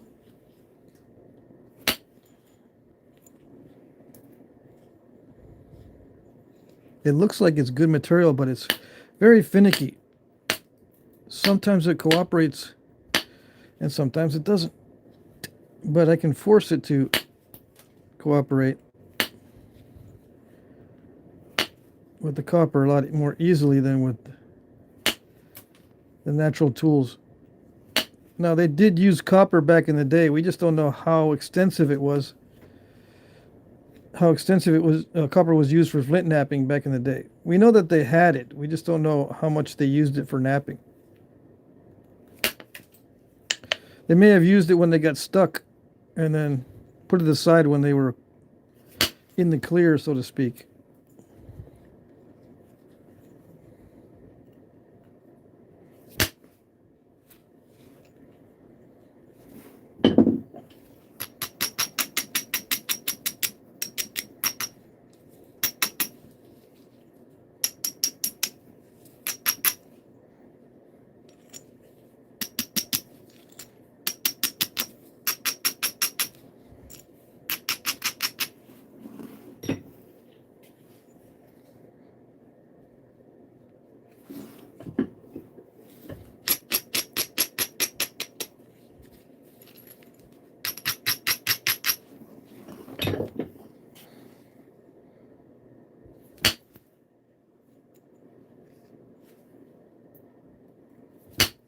See, it's still not cooperating all that well with the copper. These lighter areas are difficult to knap through. But I think that's good enough.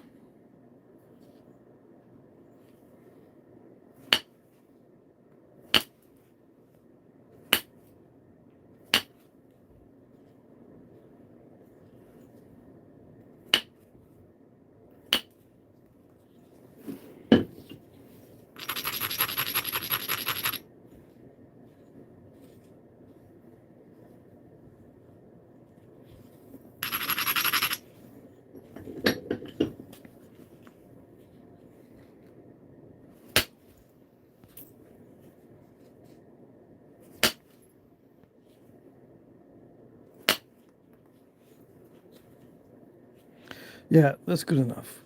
I can make it a little bit thinner and straighter, but it's good enough. Let's see if I can do some notches with the natural tools.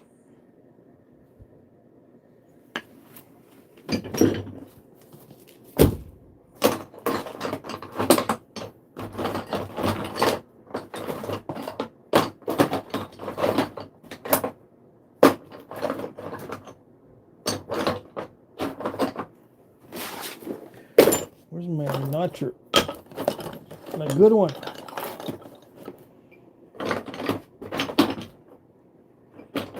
I'm gonna have to use this again. I could try to use this.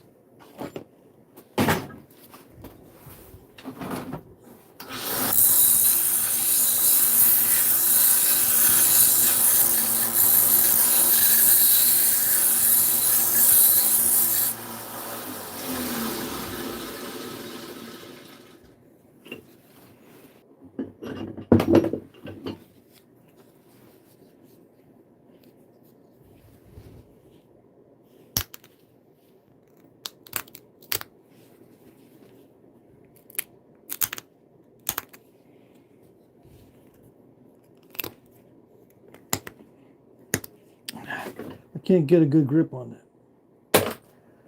Where is my notch?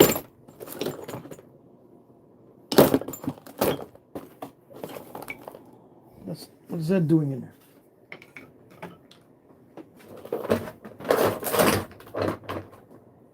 I'm looking for my pistol grip notcher like this, but with a skinnier tip, thinner tip. This requires a lot of force with the natural tools, so. Let's see. There it is.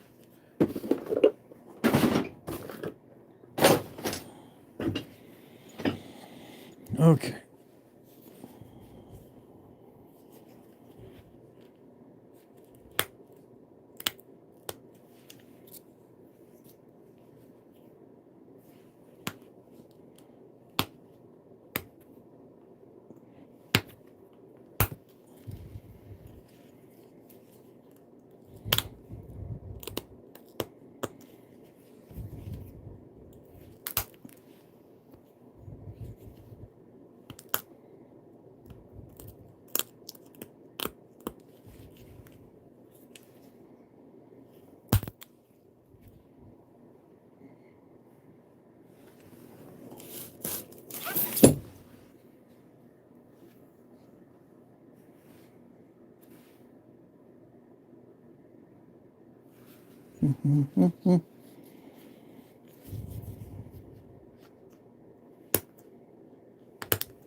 So I'm just going to work with the stone. If I can't get narrow notches, I'll just widen them out.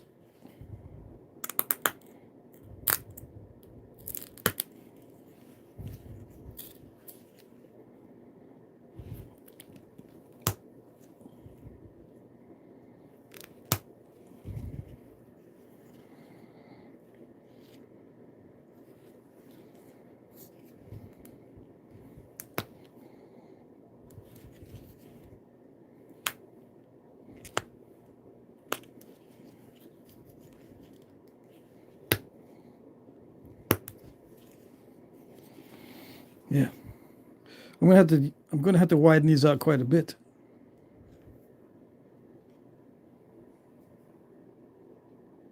So I start out as narrow as possible, and then I have to widen it out if I can't continue. It is still pretty thick though. Yeah.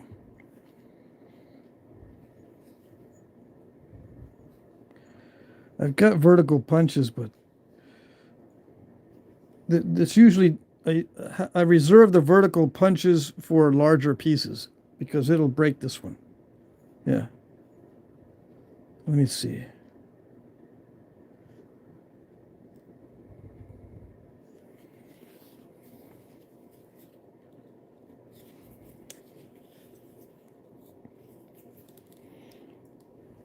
This is requiring a lot of force.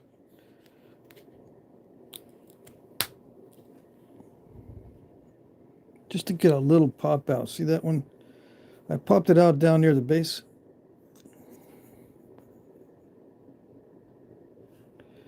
I'm widening these out so I can maybe zigzag it a little bit.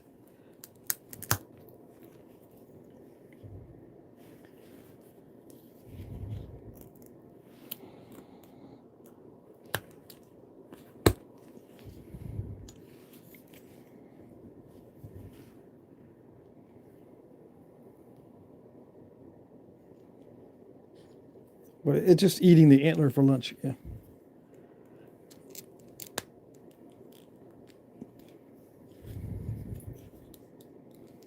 Yeah. So, I mean, I could make this skinnier, but it would just, it would break. Trust me. Yeah. I'm putting enough force on it to break it as it is.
This one's actually going better than the other one, right? Yeah, a little bit better.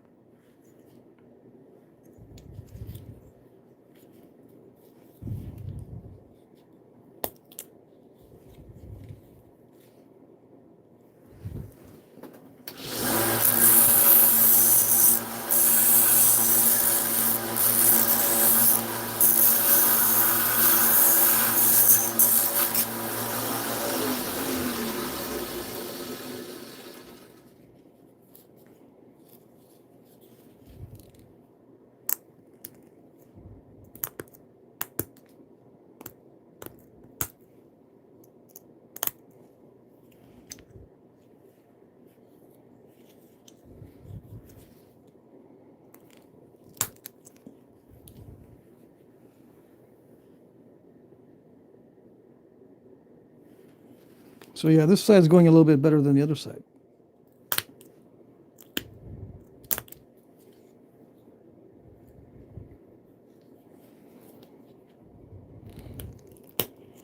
Yeah, I stalled it pretty good on this side.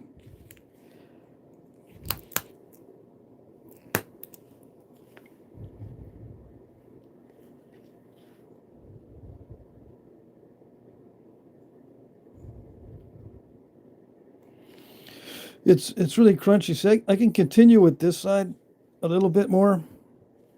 I'm gonna get the copper and drive this one deeper on this side because I stalled it pretty good. So I won't be able to go further with the antler unless I widen this out even more.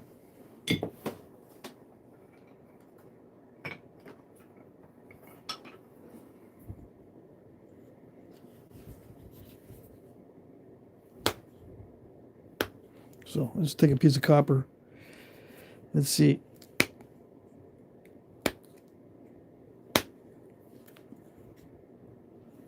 Yeah, it's stalled pretty good. Let's see.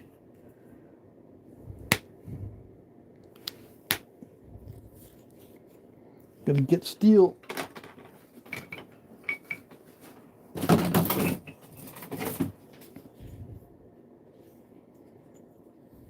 Might not even get it with the steel. There it goes. So I popped that out with the steel to unstall it. Let's see if I can continue.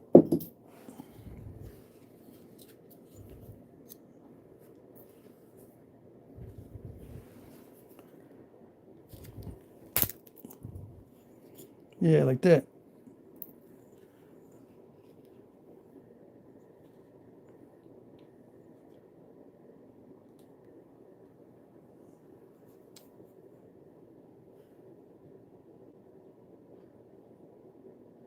Okay. What time is it? It's almost 10. So, Yeah, I'll just finish it out. It doesn't have to be symmetrical either.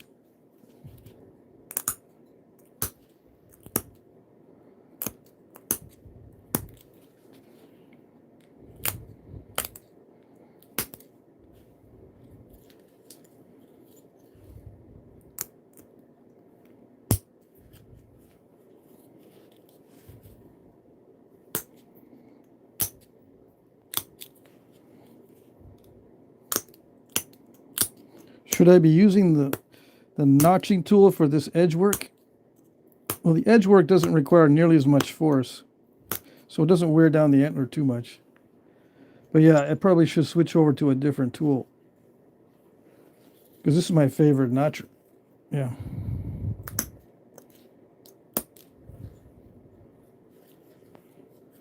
For these bigger ones. For the smaller points, I have another notcher. Or I have a series of notchers for the smaller points.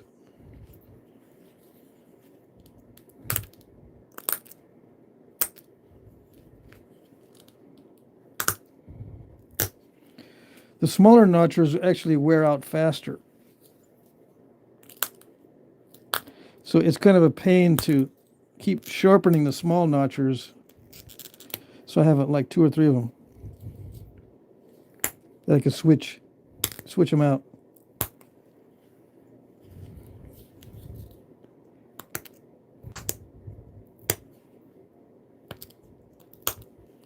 Yeah, this material wants me to use a lot of force. Okay, so I'm going to get a regular pressure flaker.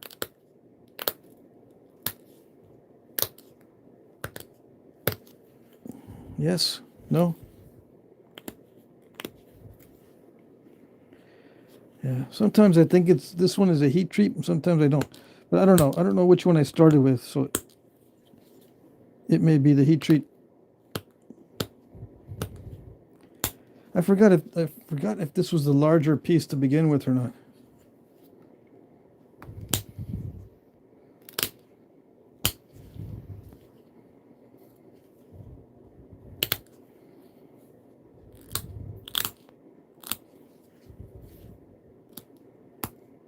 You can get away with a little bit more crunching with natural tools.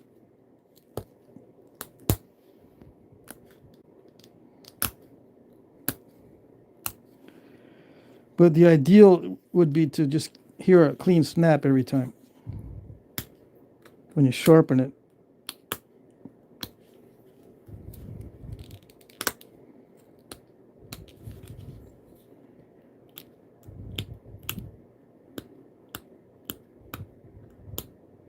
Come on. I've got some persnickety flakers.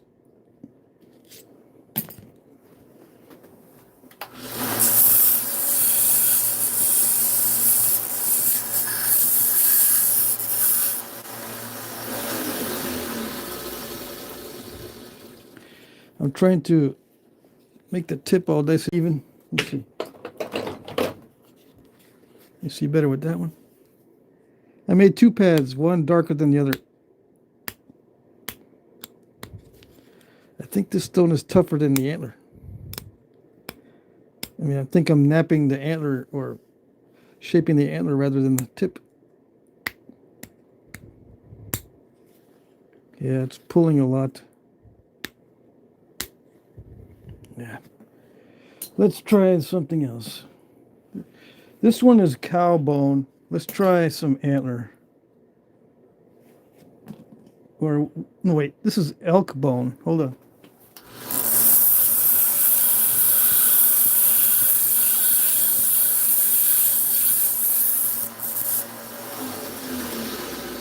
This is either elk bone or deer bone.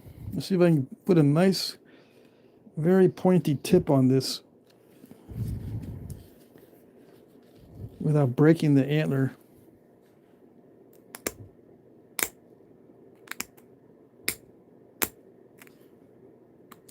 I mean, without breaking the bone. This is either white-tailed deer bone or elk bone, I forget.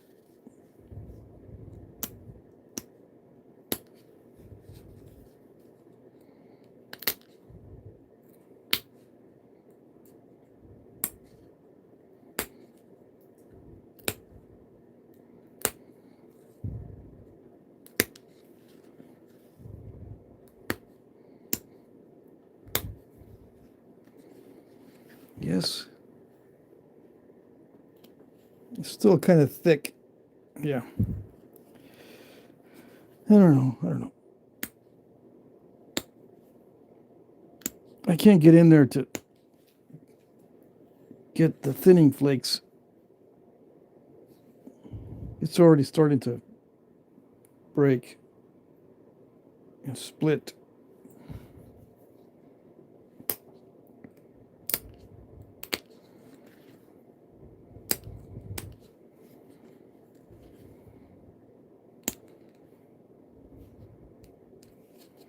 And if I do this too many times, it just gets it dull. It just makes it dull. It looks more pointy, but it's not sharper.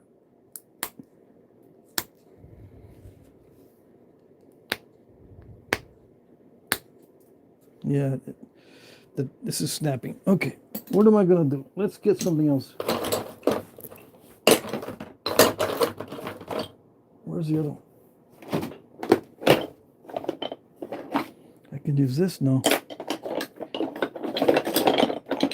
I have other ones that are more pointy somewhere. Yeah, this one. See, this one here, this is a white-tailed deer antler.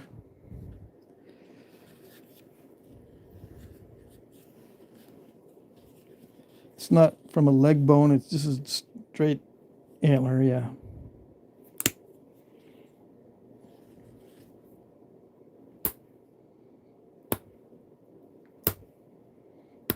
Yeah, it's not. It doesn't want to do it. No.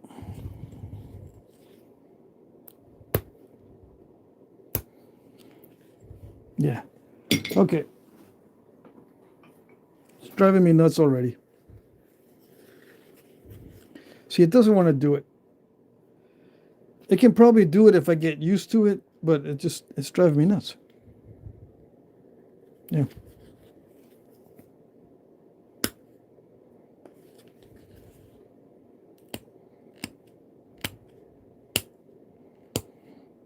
It is finicky material.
A lot of crunching going on because it's such a wide tip. I don't feel like sharpening the tip. Yeah.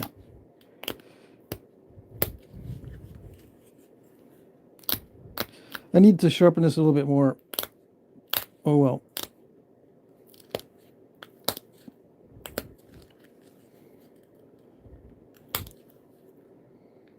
I'm going to see if there's questions in the chat.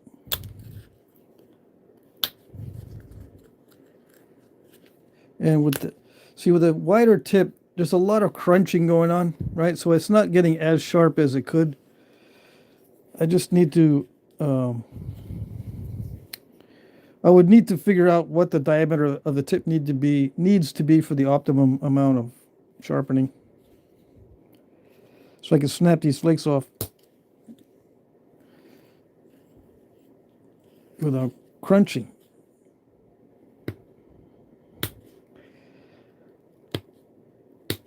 Yeah. I'm having to use a lot of downward force. Yeah, okay, so it's good enough. Is it sharper to sharpen with Antler? Yes, if you do it in such a way that you get good results. If not, no. You've got to work with the Antler and the stone to see what's compatible, and then you can get it nice and sharp. And yeah, it can be sharper with Antler than with a copper sharpening, but you've got to work with the Antler tip, see what's compatible with the stone. Sometimes you can't sharpen it well with the Antler. You got to get a piece of stone. You get a flake and sharpen it with a flake. That's sometimes the edge is that tough, and you don't want to use the same material. Where is the? I have a Rhyolite pressure flaker somewhere. Anyways, you can sharpen the edge with another piece of stone, a stone flake from a different, tougher material. I don't have tougher materials. Hold on. Let's see. This one is a. This one might be tougher. This is from Asher. I need to nap this on video, but I'm going to sneak and see if I can use this as a pressure flaker. This is a hard, right? Very hard stone. That's why he gave it to me as a challenge.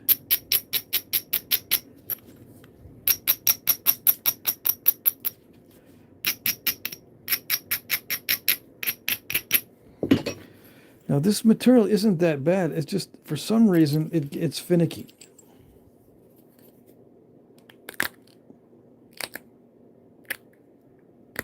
Yeah.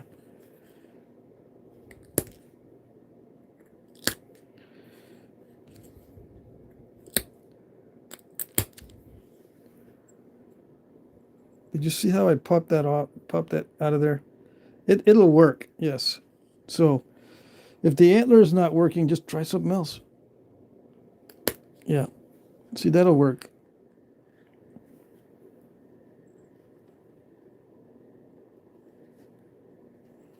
You can sharpen the stone with another stone.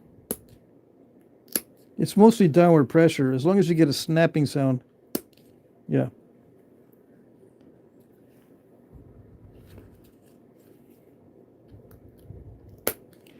See, as long as this stone is snapping and not this one.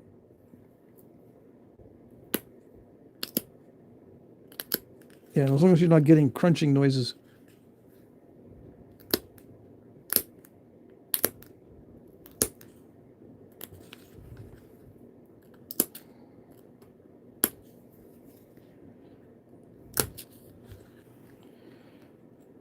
Yeah, but yeah, copper in general works much better. In general. And I could have done a better job straightening that out. But I just used copper sparingly, right? Just to get out the areas that were bugging me. And then I used steel to remove or to eliminate the stall on that side. And it's not symmetrical. But that was pretty common back in the day. So yeah, you don't want to make the notches more narrow than the thickness of what you're trying to notch. So it looks like these are slightly more narrow than the thickness. That's why it was difficult. Yeah. Let's see.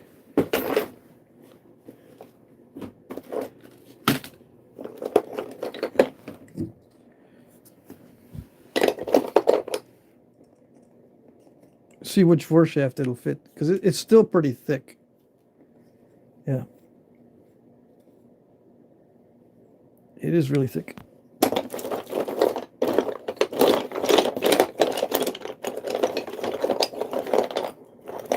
What about a bone? Yeah, bone handle. Yeah, still too thick for that one too. What bone is it? I think this is a deer bone. But you can see that it has that void in there. So as you taper this, you intersect with the void and it causes that little indentation right there. So yeah, I can thin down the stem a little bit, but I would need to use copper to thin it down. I wouldn't want to hit it with antler. Anyway, that would be a knife, right? But it's not supposed to be a knife. It's supposed to be in that little dart point. Oh, that's too much. Where is I gotta have one in here that'll fit. It's gotta be.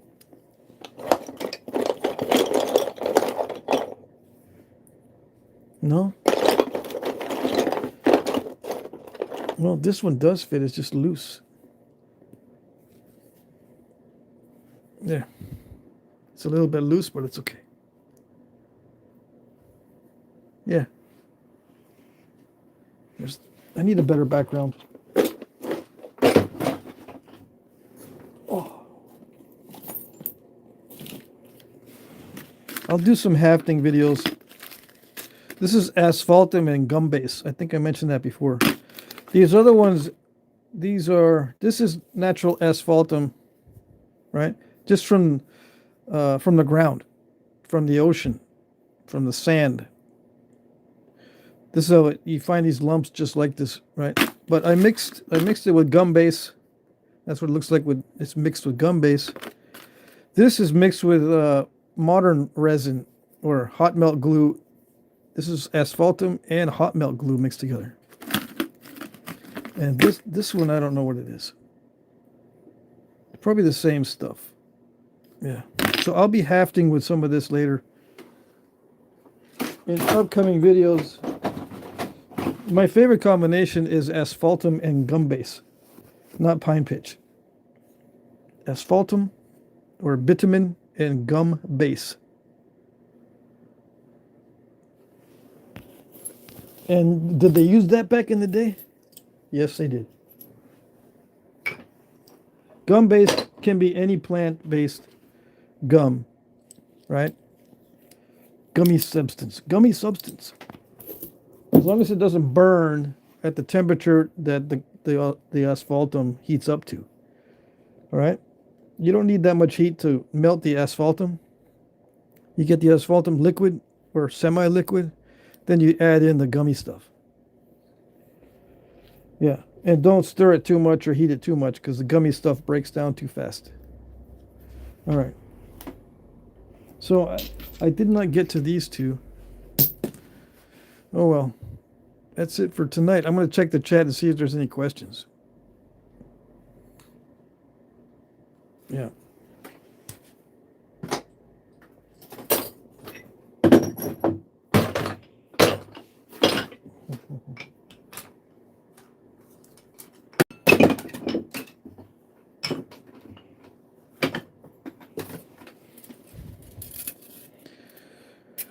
.26 wide, or yeah, 26 millimeter wide by, I can't see, by 6, 4:1, 4:1. Great.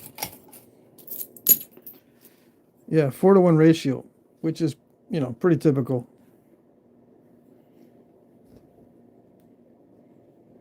Mm-hmm. And I did use some copper to thin it down a little bit, but just the minimum amount. Yeah. All right. Where are we in the chat?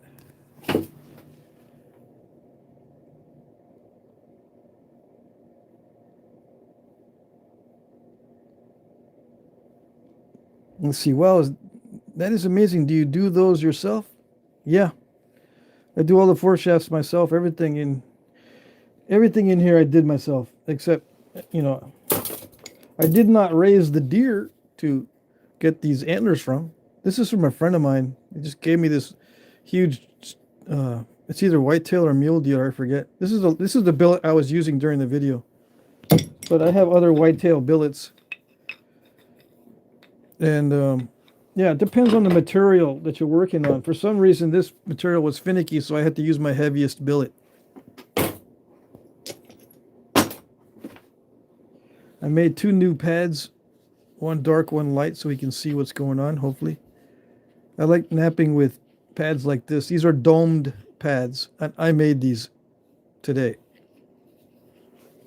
This is vegetable tanned leather, veg tanned leather. This one has dye. It's impregnated with dye, so it's the same kind of veg tanned leather. And the wood is maple. I got it from my backyard. It was just sitting there in a box. I cut a bunch of maple last year, just little scraps, but the bugs, I guess, got to it. Anyway. This I'm going to probably make a different hammer. Doesn't have a curved handle. This was working pretty good. It's just that I was not used to using it. So instead of a billet, you can use an Antler hammer like this. Just a tine and part of the beam. And I want to get a straighter tine next time. Yeah, hopefully. I've got more antler. Yeah, I got whole antlers. I think I might be able to find one that I can make a little hammer from. Let's see. Awesome, smart, man. Light color for obsidian knapping and dark for novaculite and stuff. Yeah. Mike says it's hydrocarbon based for certain offshore resources aren't so heavily tapped. If you ever take a seaside vacation, do a beach stroll. Yep.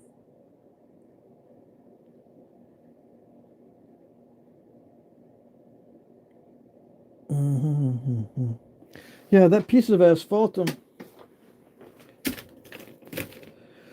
this was picked up just like this from a California beach. I cut this out to make some glue with it. But yeah, it was found just like this on a California beach, along with a bunch of other nodules like this of asphaltum. It's very stiff and very crumbly. I mean, brittle. It's not that crumbly. It's just brittle. It'll break like rock. It's not gooey. But it's more gooey when you add gum base. Basically the same thing as chewing gum, what chewing gum is made out of.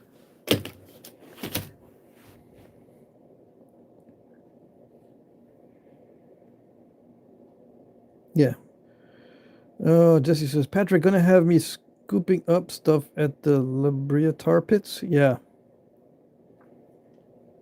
Nothing but some pine pitch? Yeah, I don't use much pine pitch anymore for hafting. It melts at too low of a temperature. It also gets gooey too fast. So even if it's not melting, the points that you've hafted will move.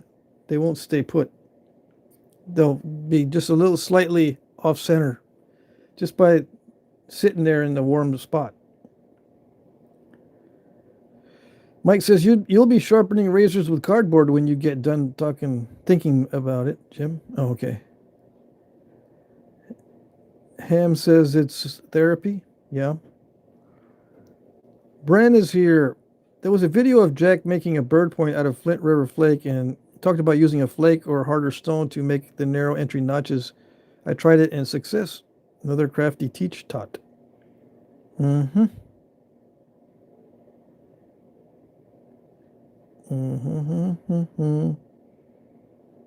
Jim Cooper, Patrick, to answer your earlier question about materials, you were going to nap and you forgot you said you're going to try out some of the materials I sent, like the magnetic. Yeah. I still haven't found that box yet. I think I know where it is. But that's the problem. Oops. When I think I know where it is, it's usually not there. And that, sure enough, it wasn't there. I will find your box. Dang, where am I? Mike says, hey, Patrick, who taught you? Who taught me what?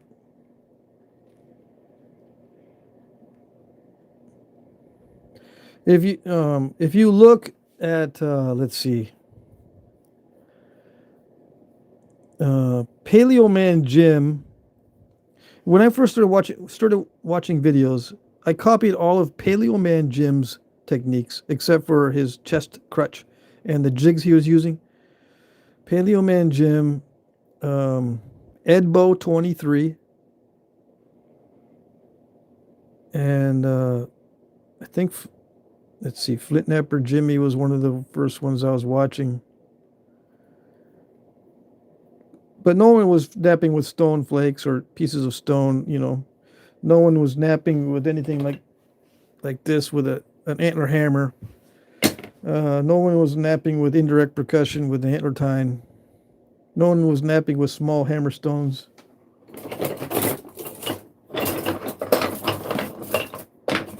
You know, no one else naps with small hammer stones like this. So all those are self-taught.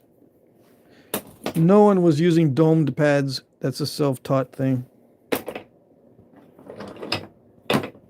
No one uses pointed billets for napping, so that's a self-taught thing. Sometimes I don't have to use the big end for flaking. I can use the sharp end, so I call that a pointed billet. I'll use a pointed billet for napping sometimes. It just depends on what works. I try lots of different things, and if it works, it works. Right? Let's see.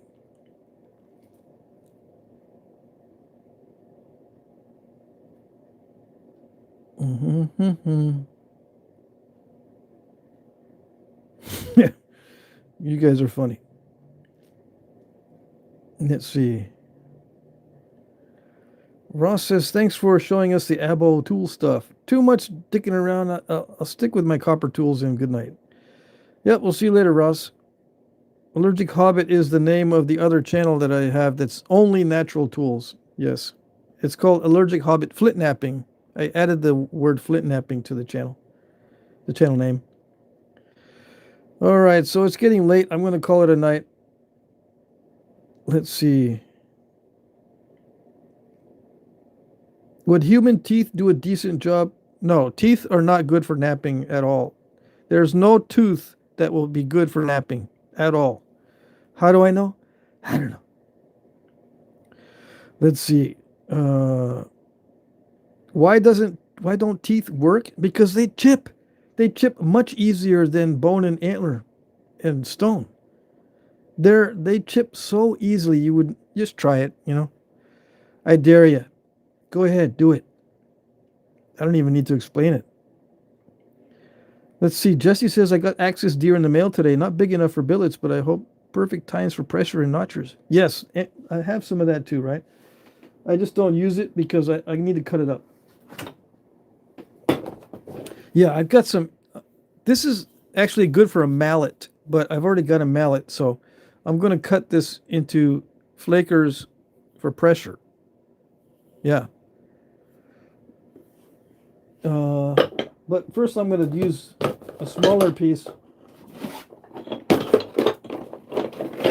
I'm going to cut up this piece of Axis deer antler first and use this for pressure flakers before I cut that big long one. Because if this doesn't work out that great for pressure flakers, I'm going to use the other antler for something better.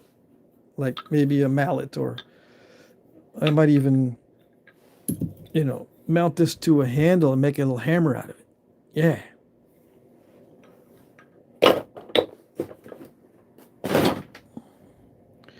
But I'm getting ahead of myself. I'm showing you guys too much. Okay. Oops. All right, so that's it. Yes, I think. Let's see.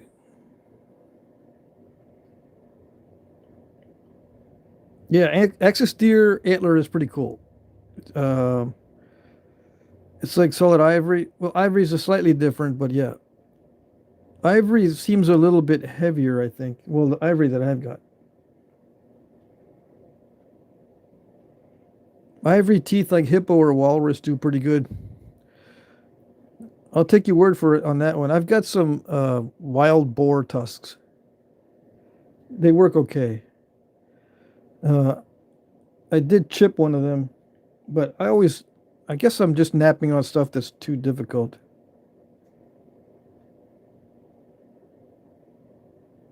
But I have some wild boar tusks that are huge in my stuff somewhere.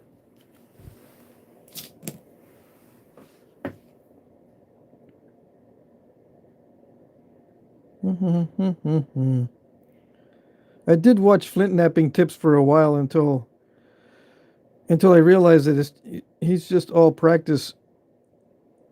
Um, and he makes modern points out of. He uses ancient tools to make modern looking points, so it wasn't that great. Let's see. There was a video of Jack making a bird point. Okay, read that already. Okay, I think I caught up with the chat.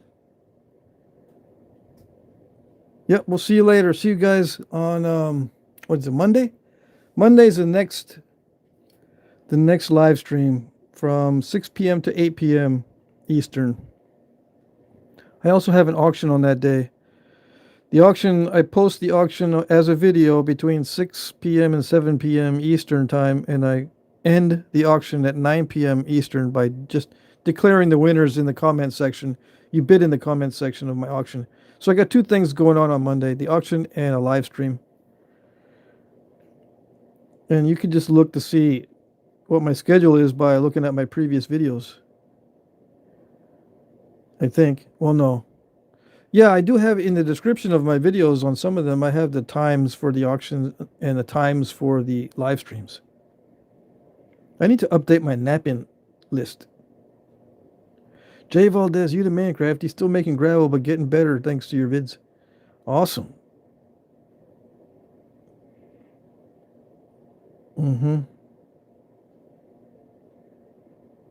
Ken Winton. I missed your entrance. All right, that's it, guys. We'll see you next time. Good to see everybody. Take care. Bye-bye.